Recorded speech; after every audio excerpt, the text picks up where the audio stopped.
ಹುಡುಕಾಟ ಪ್ರಾರಂಭಿಸಿದ್ದು within 2 hours ಒಳಗಡೆನೆ ಸೌಜನ್ಯ ಸಿಗ್ತಾಳೆ. ಆದ್ರೆ ಶವ ಆಗಿ ಅವಳ ಕೈಗಳನ್ನ ಅವಳದೇ ದುಪಟ್ಟ ಅಂಡ್ ID ಕಾರ್ಡ್ ಇಂದ ಮರಕ್ಕೆ ಕಟ್ಟಿರ್ತಾರೆ. And most brutal part is ಅವಳ ಯೋನಿ, ಅವಳ ಏನಿತ್ತು ಅದ್ರ ಒಳಗಡೆ 6 ಇಂಚ್ ಮಣ್ಣು ತುಂಬಿರ್ತಾರೆ. ಓ ಬಿಡಪ್ಪ, ನಮ್ ಪೊಲೀಸ್ ಅವ್ರಿಗೆ ತಮ್ಮ ಡ್ಯೂಟಿ ಮೇಲೆ ಎಷ್ಟೊಂದು ನಿಷ್ಠೆ ಇದೆ, ಒಂದೇ ದಿನದಲ್ಲಿ ಆರೋಪಿನ ಹಿಡಿದ್ ಬಿಟ್ರಲ್ಲ ಅಂತ ಪೊಲೀಸ್ ಅವ್ರ ಮೇಲೆ ಫುಲ್ ಒಂಥರ ಹೊಗಳ್ತಾ ಇರ್ತಾರೆ. ಆದ್ರೆ ಪಾಪ ಜನರಿಗೆ ಎಲ್ಲಿ ಗೊತ್ತಿತ್ತು ಈ ಕೇಸ್ ನ ರಿಯಲ್ ಆರೋಪಿ ಬೇರೆ ಯಾರೋ ಇದಾರೆ, ಪೊಲೀಸ್ ಅವರೇ ಈ ಕೇಸ್ ನ ಮಿಸ್ಲೀಡ್ ಮಾಡೋದಕ್ಕೆ ಸುಮ್ನೆ ಸಂತೋಷ್ನ ಅರೆಸ್ಟ್ ಮಾಡಿದ್ದಾರೆ ಅಂತ. ಪೊಲೀಸ್ ಅವರು ಈ ಕೇಸ್ ಅಲ್ಲಿ ಕರಪ್ಟ್ ಆಗಿದ್ದಾರೆ, ಪೊಲೀಸ್ ಅವರೇ ಸತ್ಯ ಮುಚ್ಚಿಡ್ಲಿಕ್ಕೆ ಟ್ರೈ ಮಾಡ್ತಿದ್ದಾರೆ. ಹಾಗಾಗಿ ಈ ಕೇಸ್ ನ ಇನ್ಮುಂದೆ ಪೊಲೀಸ್ ಅವರಲ್ಲದೆ CBI ಅವರು ಇನ್ವೆಸ್ಟಿಗೇಷನ್ ಮಾಡಬೇಕು, ಈ ಕೇಸ್ ನ CBI ಒಪ್ಸಿ ಅಂತ ಅಗೇನ್ ಪ್ರೊಟೆಸ್ಟ್ ಗಳು ಸ್ಟಾರ್ಟ್ ಆಗ್ತವೆ. ಸೌಜನ್ಯ ಕೇಸ್ ಒಂದೇ ಅಲ್ಲ, ನಾರಾಯಣ ಹಾಗೂ ಯಮುನಾ ಕೇಸಲ್ಲೂ, ವೇದವಲ್ಲಿ ಕೇಸಲ್ಲೂ, ಆ ಬ್ಯಾಂಕ್ ಮ್ಯಾನೇಜರ್ ನ ಕೇಸಲ್ಲೂ ಹಾಗೂ ಪದ್ಮಲತಾ ಕೇಸಲ್ಲೂ ಸೀದಾ ಡೈರೆಕ್ಟ್ ಡೌಟ್ ಬರೋದೆ ಊರಿನ ಗೌಡ್ರ ಮೇಲೆ. ಸೌಜನ್ಯ ಕೇಸ್ ಬಿಟ್ಟು ಆ ಇನ್ನೊಂದು ಕೇಸ್ ಯಾವುದು, ಅದಕ್ಕೂ ಸಂತೋಷ್ಗೂ ಏನ್ ಸಂಬಂಧ, ಅದ್ರಲ್ಲಿ ಯಾಕೆ ಸಂತೋಷ್ನ ಪೊಲೀಸ್ ಅವರು ಫಿಟ್ ಮಾಡಿದ್ರು ಅಂತ ಪ್ರತಿಯೊಂದು ಹೇಳ್ತೀನಿ. ನಾನು ಈ ಚಾನೆಲ್ ನ ಸ್ಟಾರ್ಟ್ ಮಾಡ್ದಾಗಿಂದ one of the most requested video ಬಂದು ಸೌಜನ್ಯ ಕೇಸ್ ಬಗ್ಗೆ. ಸರಿ, ನಮ್ ದೂತ ಸಭೆಯ ಪ್ರಜೆಗಳು ಇಷ್ಟೊಂದು ಕೇಳ್ತಿದಾರಲ್ಲ, ಈ ಒಂದು ಕೇಸ್ ಬಗ್ಗೆ ನೀವು ವಿಡಿಯೋ ಮಾಡುವ ಅಂತ ಸೌಜನ್ಯ ಕೇಸ್ ಬಗ್ಗೆ ನಾನು ರಿಸರ್ಚ್ ಸ್ಟಾರ್ಟ್ ಮಾಡಿದೆ. ಅಂಡ್ ಟ್ರಸ್ಟ್ ಮೀ, ಎಷ್ಟೊಂದು ಕಾಂಪ್ಲೆಕ್ಸ್ ಈ ಒಂದು ಕೇಸ್ ಇದೆ ಅಂತಂದ್ರೆ ನನ್ನ ತಲೆನೇ ಕೆಟ್ಬಿಡ್ತು. ಬಟ್ ಡೋಂಟ್ ವರಿ, ನಿಮ್ಗಂತೂ ಪ್ರತಿ ಒಂದನ್ನ ತುಂಬಾ ಸಿಂಪಲ್ ಆಗಿ ಅರ್ಥ ಮಾಡಿಸ್ತೇನೆ. ಅನ್ಕೊಳ್ಳಿ, ಒಂದು ಊರು, ಆ ಊರಲ್ಲಿ ಒಂದು ಗೌಡ್ರ ಕುಟುಂಬ ಇದೆ. ಅಂಡ್ ಆ ಗೌಡ್ರ ಕುಟುಂಬ ತುಂಬಾನೇ ಪವರ್ಫುಲ್, ಲೈಕ್ ನಾವು ಮೂವೀಸ್ ಅಲ್ಲಿ ನೋಡ್ತೀವಲ್ಲ ಹಂಗೆ. ಸೊ ಗೌಡ್ರು ಊರು ಬಂದು ಧರ್ಮಸ್ಥಳ ಅಂತ. ಆ ಒಂದು ಊರಲ್ಲಿ ಇವ್ರಿಗೆ ಸಖತ್ ಕಂಟ್ರೋಲ್ ಇರುತ್ತೆ. ಈವನ್ ಅದೇ ಒಂದು ರೀಜನ್ ಅಲ್ಲಿ ಇರುವಂತಹ ಒಂದು ತುಂಬಾನೇ ಪಾಪ್ಯುಲರ್ ದೇವಸ್ಥಾನನು ಸಹ ಇವರೇ ಕಂಟ್ರೋಲ್ ಮಾಡ್ತಿರ್ತಾರೆ. ಆ ಒಂದು ದೇವಸ್ಥಾನ ಇಂದ ಈ ಗೌಡ್ರ ಕುಟುಂಬಕ್ಕೆ ಎಷ್ಟೊಂದು ದುಡ್ಡು ಬರ್ತಾ ಇರುತ್ತೆ ಅಂತಂದ್ರೆ, ಅದೇ ದುಡ್ಡಲ್ಲಿ ಇವರು ಬೇಜನ್ ಪ್ರೈವೇಟ್ ಪ್ರೈಮರಿ ಅಂಡ್ ಹೈಸ್ಕೂಲ್ಸ್ ನ ಸ್ಥಾಪನೆ ಮಾಡಿರ್ತಾರೆ, ಬೇಜನ್ ಪ್ರೈವೇಟ್ ಮೆಡಿಕಲ್ ಕಾಲೇಜಸ್ ಇರ್ತವೆ, ಅಂಡ್ ಬೇಜನ್ ಪ್ರೈವೇಟ್ ದೊಡ್ಡ ಹಾಸ್ಪಿಟಲ್ಸ್ ಇರ್ತವೆ. ಒಟ್ಟಲ್ಲಿ ಹೇಳ್ಬೇಕು ಅಂತಂದ್ರೆ ದುಡ್ಡಿನ ಸುರಿಮಳೆ ಇವ್ರಿಗೆ. ನೋಡಿ, ನಮ್ಮ ಭಾರತ ದೇಶದಲ್ಲಿ ಒಂದು ಕಾನೂನಿದೆ, ದ ರಿಲಿಜಿಯಸ್ ಎಂಡೋಮೆಂಟ್ ಆಕ್ಟ್ 1863 ಅಂತ. ಬೇಸಿಕಲಿ ಈ ಒಂದು ಕಾನೂನು ಏನ್ ಹೇಳುತ್ತೆ ಅಂತಂದ್ರೆ, ಭಾರತದಲ್ಲಿ ಯಾವ್ದೆಲ್ಲ ಹಿಂದೂ ಟೆಂಪಲ್ಸ್ ಇದಾವೋ ಅವೆಲ್ಲ ಗವರ್ಮೆಂಟ್ ಪ್ರಾಪರ್ಟಿ. ಆ ಹಿಂದೂ ಟೆಂಪಲ್ಸ್ ನ ಮ್ಯಾನೇಜ್ಮೆಂಟ್ ಎಲ್ಲ ಗವರ್ಮೆಂಟ್ ಕೈಗೆ ಹೋಗಿ ಗವರ್ಮೆಂಟ್ ಡಿಸೈಡ್ ಮಾಡುತ್ತೆ ಆ ಮ್ಯಾನೇಜ್ಮೆಂಟ್ ಅಲ್ಲಿ ಯಾರ್ ಕೆಲ್ಸಕ್ಕೆ ಇರಬೇಕು, ಯಾರ್ ಕೆಲ್ಸಕ್ಕೆ ಇರಬಾರ್ದು, ಅಂಡ್ ಆ ಟೆಂಪಲ್ ಇಂದ ಬರ್ತಿರುವಂತಹ ಡೊನೇಷನ್ ಅಮೌಂಟ್ ನ ಏನ್ ಮಾಡ್ಬೇಕು ಅಂತ. ಸೊ ಈ ಒಂದು ಕಾನೂನಿನ ಪ್ರಕಾರ ಗವರ್ಮೆಂಟ್ ಇಂಡಿಯಾದಲ್ಲಿ ಇರುವಂತಹ ಆಲ್ಮೋಸ್ಟ್ ಎಲ್ಲಾ ಹಿಂದೂ ಟೆಂಪಲ್ಸ್ ನ ತನ್ನ ಕಂಟ್ರೋಲ್ ಅಲ್ಲಿ ತಗೋತಾ ಇರ್ಬೇಕಾದ್ರೆ ಗವರ್ಮೆಂಟ್ ಅಫಿಷಿಯಲ್ಸ್ ಧರ್ಮಸ್ಥಳ ಶ್ರೀ ಮಂಜುನಾಥ ದೇವಸ್ಥಾನಕ್ಕೂ ರೀಚ್ ಔಟ್ ಮಾಡ್ತಾರೆ. ಅಂಡ್ ಆಗ ಇಷ್ಟು ದಿನ ಟೆಂಪಲ್ ನ ಕಂಟ್ರೋಲ್ ಮಾಡ್ತಿದ್ದಂತಹ ಆ ಗೌಡ್ರು ಕುಟುಂಬ ಏನ್ ಹೇಳುತ್ತೆ ಗೊತ್ತಾ, ಇಲ್ಲ ಇದು ಹಿಂದೂ ಟೆಂಪಲ್ ಅಲ್ಲ, ಇದು ಜೈನ್ ಫ್ಯಾಮಿಲಿಗೆ ಬಿಲಾಂಗ್ ಮಾಡುವಂತಹ ಒಂದು ಪ್ರೈವೇಟ್ ಟೆಂಪಲ್ ಅಂತ ಹೇಳ್ತಾರೆ. ನಾನು ಇಷ್ಟು ದಿನ ಧರ್ಮಸ್ಥಳ ಶ್ರೀ ಮಂಜುನಾಥ ದೇವಸ್ಥಾನ ಒಂದು ಹಿಂದೂ ಟೆಂಪಲ್ ಅಂತ ಅನ್ಕೊಂಡಿದ್ದೆ, ಆದ್ರೆ ಈಗಷ್ಟೇ ನನಗೂ ಗೊತ್ತಾಗಿದ್ದು ಇದು ಹಿಂದೂ ಟೆಂಪಲ್ ಅಲ್ಲ, ಇದು ಒಂದು ಜೈನ್ ಫ್ಯಾಮಿಲಿಗೆ ಬಿಲಾಂಗ್ ಮಾಡುವಂತಹ ಪ್ರೈವೇಟ್ ಜೈನ್ ಟೆಂಪಲ್ ಅಂತ. ಸೊ ಹೀಗಾಗಿ ಗವರ್ಮೆಂಟ್ ಅಫಿಷಿಯಲ್ಸ್ ಏನೂ ಮಾಡಕ್ಕಾಗದೆ ಇವತ್ತಿನವರೆಗೂ ಈ ಒಂದು ಧರ್ಮಸ್ಥಳ ಶ್ರೀ ಮಂಜುನಾಥ ದೇವಸ್ಥಾನನ ಒಂದು ಪ್ರೈವೇಟ್ ಟ್ರಸ್ಟ್ ನಡೆಸ್ಕೊಂಡು ಹೋಗ್ತಿದೆ. ಅಂಡ್ ಆ ಪ್ರೈವೇಟ್ ಟ್ರಸ್ಟ್ ನ ಓನರ್ ಯಾರು, ಅದೇ ಗೌಡ್ರ ಕುಟುಂಬ. ನೋಡಿ, ನಾನು ಈ ವಿಡಿಯೋದಲ್ಲಿ ಯಾರ್ದು ರಿಯಲ್ ನೇಮ್ಸ್ ನ ಬಳಸ್ತಿಲ್ಲ. ಪ್ರೀವಿಯಸ್ಲಿ ಬೇರೆ ಯೂಟ್ಯೂಬರ್ಸ್ ತಮ್ಮ ವಿಡಿಯೋಸ್ ಅಲ್ಲಿ ರಿಯಲ್ ನೇಮ್ಸ್ ನ ಬಳಸಿದ್ದಾರೆ ಅನ್ನೋ ಒಂದೇ ಒಂದು ಕಾರಣಕ್ಕೆ ಅವ್ರ ವಿಡಿಯೋಸ್ ನ ಡಿಲೀಟ್ ಮಾಡಿಸಿದ್ದಾರೆ. ಸೊ ಅವ್ರ ಜೊತೆ ಆಗಿದ್ದು ನನ್ ಜೊತೆ ಆಗೋದು ಬೇಡ, ಸತ್ಯ ಮುಚ್ಚೋಗೋದು ನನ್ಗಿಷ್ಟ ಇಲ್ಲ. ಹಾಗಾಗಿ ನಾನಿಲ್ಲಿ ರಿಯಲ್ ನೇಮ್ಸ್ ನ ಬಳಸ್ತಿಲ್ಲ. ಆದ್ರೆ ನಾನು ಯಾರನ್ನ ಪಾಯಿಂಟ್ ಔಟ್ ಮಾಡಿ ಹೇಳ್ತಿದ್ದೀನಿ ಅನ್ನೋದು ಮಾತ್ರ ನಿಮಗೆ ತುಂಬಾ ಕ್ಲಿಯರ್ಲಿ ಅರ್ಥ ಆಗುತ್ತೆ. Don't worry.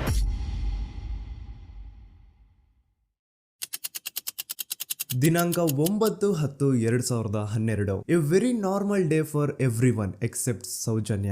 ಧರ್ಮಸ್ಥಳ ಹತ್ರ ಇರುವಂತಹ ಪಂಗಳ್ ಅನ್ನೋ ಒಂದು ಸಣ್ಣ ಹಳ್ಳಿಗೆ ಬಿಲಾಂಗ್ ಮಾಡುವಂತಹ ಸೌಜನ್ಯ ತುಂಬಾನೇ ಒಳ್ಳೆ ಹುಡುಗಿ. SDM ಕಾಲೇಜ್ ಆಫ್ ಉಜ್ರಿಯಲ್ಲಿ 2nd PUC ಓದ್ತಿದ್ದಂತಹ ಇವಳು ತುಂಬಾನೇ ಬ್ರೈಟ್ ಸ್ಟೂಡೆಂಟ್ ಕೂಡ. ಸೊ ಒಂದು ದಿನ ಅಂದ್ರೆ 9 ಅಕ್ಟೋಬರ್ 2012 ಬೆಳಿಗ್ಗೆ 7:30-8 ಗಂಟೆ ಹಾಗೆ ಆಸ್ ಯೂಶುವಲ್ ತನ್ನ ಕಾಲೇಜ್ ಹೋಗೋದಕ್ಕೆ ರೆಡಿ ಆಗ್ತಿರ್ತಾಳೆ. ಅವತ್ತು ಮಂಗಳವಾರದ ದಿನ ಅಂಡ್ ಅವತ್ತು ಲೋಕಲ್ ಫೆಸ್ಟಿವಲ್ ಬೇರೆ ಇರುತ್ತೆ, ಹೊಸ ಅಕ್ಕಿ ಅಂತ. ಈ ಒಂದು ಲೋಕಲ್ ಫೆಸ್ಟಿವಲ್ ದಿನ ಮನೆ ಒಳಗಡೆ ಏನೇ ಅಡುಗೆ ಮಾಡಿದ್ರು ಹೊಸ ಅಕ್ಕಿನೇ ಬಳಸಬೇಕು. ಸೊ ಹೊಸ ಅಕ್ಕಿ ತಂದು ಬ್ರೇಕ್ಫಾಸ್ಟ್ ನ ರೆಡಿ ಮಾಡೋಷ್ಟ್ರಲ್ಲಿ ಸೌಜನ್ಯ ಅವ್ರ ತಾಯಿ ತುಂಬಾ ಲೇಟ್ ಮಾಡ್ತಾರೆ. ಸೊ ಕಾಲೇಜ್ಗೆ ಲೇಟ್ ಆಗ್ತಿದೆ ಅಂತ ಈ ಸೌಜನ್ಯ ಟಿಫಿನ್ ಸಹ ಮಾಡದೆ ಹಾಗೆ ಹೋಗ್ತಾಳೆ. ಅವಳ ತಲೆಯಲ್ಲಿ ಏನಿತ್ತು ಅಂತಂದ್ರೆ, ಹೆಂಗೋ ಇವತ್ತು ಲೋಕಲ್ ಫೆಸ್ಟಿವಲ್ ಬೇರೆ ಇದೆ, ಹಾಗಾಗಿ ಮೇ ಬಿ ಕಾಲೇಜು ಬೇಗ ಬಿಡ್ಬೋದು, ಸೊ ಮಧ್ಯಾಹ್ನ ಡೈರೆಕ್ಟ್ ಮನೆಗೆ ಬಂದು ಊಟ ಮಾಡುವ ಬಿಡು ಅಂತ ಅವಳು ಅನ್ಕೊಂಡಿರ್ತಾಳೆ. ಆದ್ರೆ ಕಾಲೇಜ್ ಹೋಗಾದ್ಮೇಲೆ ಗೊತ್ತಾಗುತ್ತೆ ಅವತ್ತು ಅವಳಿಗೆ ಸ್ಪೆಷಲ್ ಕ್ಲಾಸಸ್ ಬೇರೆ ಇದೆ ಅಂತ. ಅಂತ. ಸೌಜನ್ಯ ಬ್ರೇಕ್ಫಾಸ್ಟ್ ಕೂಡ ಮಾಡಿರಲ್ಲ ಅಂಡ್ ಲಂಚ್ ಬಾಕ್ಸ್ ಕೂಡ ತಂದಿರಲ್ಲ. ಹಾಗಾಗಿ ಲಂಚ್ ಟೈಮ್ ಅಲ್ಲಿ ಸೌಜನ್ಯನ ಒಬ್ಳು ಫ್ರೆಂಡ್ ಜಾನ್ವಿ ತಾನ್ ತಂದಿರುವಂತಹ ಲಂಚ್ ಬಾಕ್ಸ್ ಅಲ್ಲಿ ಒಂದಿಷ್ಟು ಲಂಚ್ ನ ಆಫರ್ ಮಾಡ್ತಾಳ. ಆದ್ರೆ ಸೌಜನ್ಯ ಪರವಾಗಿಲ್ಲ ನೀನ್ ತಿನ್ನು, ನಾನ್ ಮನೆಗೆ ಹೋಗ್ಬಿಟ್ಟು ಊಟ ಮಾಡ್ಕೊಂತೀನಿ ಅಂತ ಹೇಳ್ತಾಳ. ಸುಮಾರು ಮಧ್ಯಾಹ್ನದ 3:45ಕ್ಕೆ ಕಾಲೇಜ್ ಬಿಡುತ್ತೆ. ಸೌಜನ್ಯ ಕಾಲೇಜ್ ಇಂದ ಬಸ್ ಅಲ್ಲಿ ಬಂದು ನೇತ್ರಾವತಿ ಬಸ್ ಸ್ಟಾಪ್ ಹತ್ರ ಇಳ್ಕೋತಾಳ. ಅವಳ ಜೊತೆ ಅವಳ ಕ್ಲಾಸ್ ಮೇಟ್ಸ್ ಅಂಡ್ ಫ್ರೆಂಡ್ಸ್ ಎಲ್ಲ ಇರ್ತಾರೆ. ಸೊ ಅವ್ರಿಗೆಲ್ಲ ಬಾಯ್ ಹೇಳ್ಬಿಟ್ಟು ಸೌಜನ್ಯ ತನ್ನ ಮನೆ ಕಡೆಗೆ ಹೊರಡ್ತಾಳ. ನೇತ್ರಾವತಿ ಬಸ್ ಸ್ಟಾಪ್ ಇಂದ ಸೌಜನ್ಯ ಮನೆಗೆ 20 ಮಿನಿಟ್ಸ್ ನ ವಾಕ್ ಇರುತ್ತೆ. ಮ್ಯಾಕ್ಸ್ ಟು ಮ್ಯಾಕ್ಸ್ 30 ಮಿನಿಟ್ ಹಿಡಿಬಹುದು. ಸೊ ಸೌಜನ್ಯ ನಡ್ಕೊಂಡು ಮನೆ ಕಡೆಗೆ ಹೋಗ್ತಾ ಇರ್ತಾಳೆ. ಒಂದ್ ಸ್ವಲ್ಪ ದೂರದಲ್ಲಿ ಪ್ರಕೃತಿ ಹಾಸ್ಪಿಟಲ್ ಅಂತ ಒಂದಿರುತ್ತೆ. ಅಲ್ಲಿನ ಸೆಕ್ಯೂರಿಟಿ ಗಾರ್ಡ್ ಸೌಜನ್ಯ ನಡ್ಕೊಂಡು ಹೋಗ್ತಾ ಇರೋದನ್ನ ನೋಡ್ತಾನೆ ಕೂಡ. ನಂತರ ಸೌಜನ್ಯ ಒಂದು 10 ನಿಮಿಷ ಹಂಗೆ ಮುಂದೆ ನಡ್ಕೊಂಡು ಹೋಗಾದ್ಮೇಲೆ ಸೌಜನ್ಯಗೆ ತನ್ನ ಮಾವ ಸಿಗ್ತಾರ.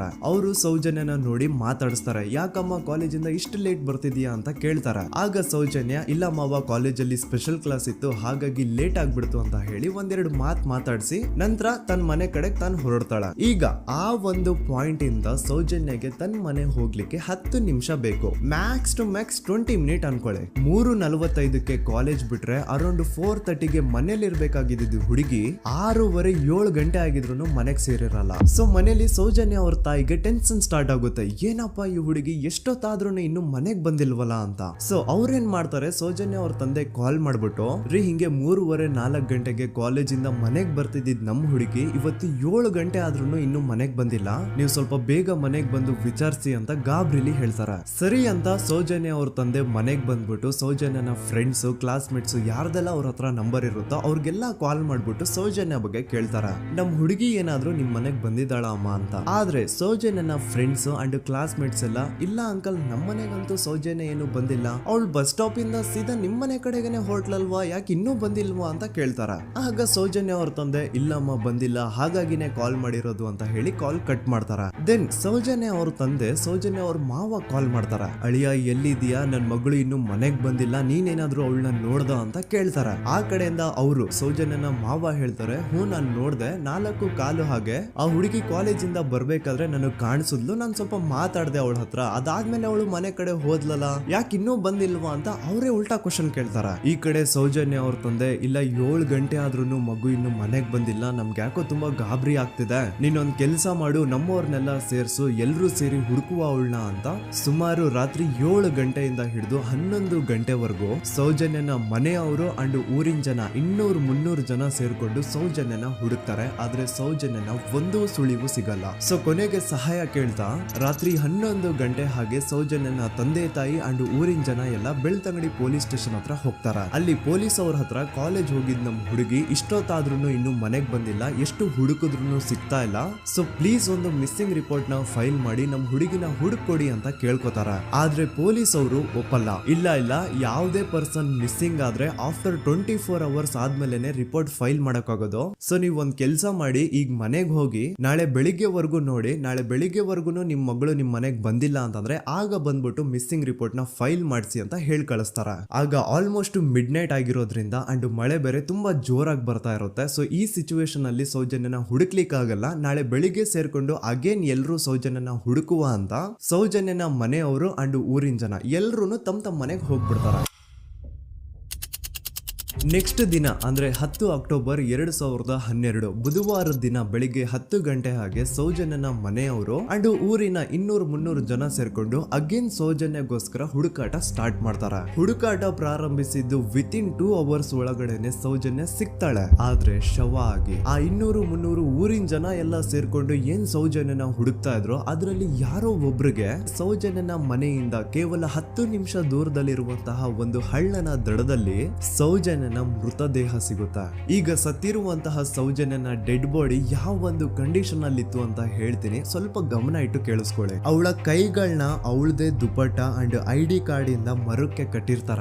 ಅವಳ ಬಾಡಿ ಎಲ್ಲ ನೇಕೆಡ್ ಇರುತ್ತೆ, ಮೈ ಮೇಲೆ ಸರಿಯಾದ ಬಟ್ಟೆ ಇರಲ್ಲ, ಮೈ ಮೇಲೆ ಮಲ್ಟಿಪಲ್ ಕಟ್ ಮಾರ್ಕ್ಸ್ ಇರುತ್ತೆ, ತುಂಬಾ ಜೋರಾಗಿ ಹೊಡೆದಿರುವಂತಹ ಗಾಯಗಳು ಮೈ ಮೇಲೆ ಎದ್ದು ಕಾಣಿಸ್ತಿರ್ತವೆ. ಅವಳ ರಿಪ್ಸ್ ಎದೆ ಭಾಗದ ಮೂಳೆಗಳೆಲ್ಲ ಮುರಿದು ಹೋಗ್ಬಿಟ್ಟಿರ್ತವೆ. And most brutal part is ಅವಳ ಯೋನಿ, ಅವಳ ಏನಿತ್ತು ಅದ್ರ ಒಳಗಡೆ 6 ಇಂಚ್ ಮಣ್ಣು ತುಂಬಿರ್ತಾರೆ. ಆ ಬಾಡಿ ಕಂಡೀಷನ್ ನ ನೋಡಿದಾದ್ಮೇಲೆ ಒಂದಂತೂ ತುಂಬಾ ಕ್ಲಿಯರ್ ಆಗಿ ಅರ್ಥ ಆಗುತ್ತೆ, ಅವಳನ್ನ ಯಾರೋ ತುಂಬಾ ಫೋರ್ಸ್ಫುಲಿ ಮಾಡಿ ನಂತರ ನಿರ್ದಯವಾಗಿ ಸಾಯಿಸಿದ್ದಾರೆ ಅಂತ. ಇಲ್ಲಿ ಕ್ರಿಮಿನಲ್ಸ್ ನ ಬುದ್ಧಿವಂತಿಕೆ ನೋಡಿ ಪೊಲೀಸ್ ಅವ್ರಿಗೆ ಏನೂ ಸುಳಿವು ಸಿಗ್ಬಾರ್ದು ಅಂತ ಅವಳ ಯೋನಿ ಒಳಗಡೆ 6 ಇಂಚ್ ಅಷ್ಟು ಮಣ್ಣು ತುಂಬ ಹೋಗಿರ್ತಾರೆ. ಸೊ ದೆನ್ ಪೊಲೀಸ್ ಅವ್ರಿಗೆ ವಿಷಯ ಗೊತ್ತಾಗುತ್ತೆ. ಅವರು ಸ್ಪಾಟ್ ಗೆ ಬಂದು ಸೌಜನ್ಯನ ಬಾಡಿನ ರಿಕವರ್ ಮಾಡಿ ಆ ಒಂದು ಸ್ಪಾಟ್ ನ ಕಂಪ್ಲೀಟ್ ಸೀಸ್ ಮಾಡ್ತಾರೆ. ಒಬ್ಳು ಸಾಮಾನ್ಯ ಮಿಡಲ್ ಕ್ಲಾಸ್ ಹುಡುಗಿ, ಒಬ್ಳು ವೆರಿ ಬ್ರೈಟ್ ಸ್ಟೂಡೆಂಟ್ ನ ಈ ಮಟ್ಟಿಗೆ ಇಷ್ಟು ನಿರ್ದಯವಾಗಿ ಸಾಯಿಸಿರೋದು ಯಾರು?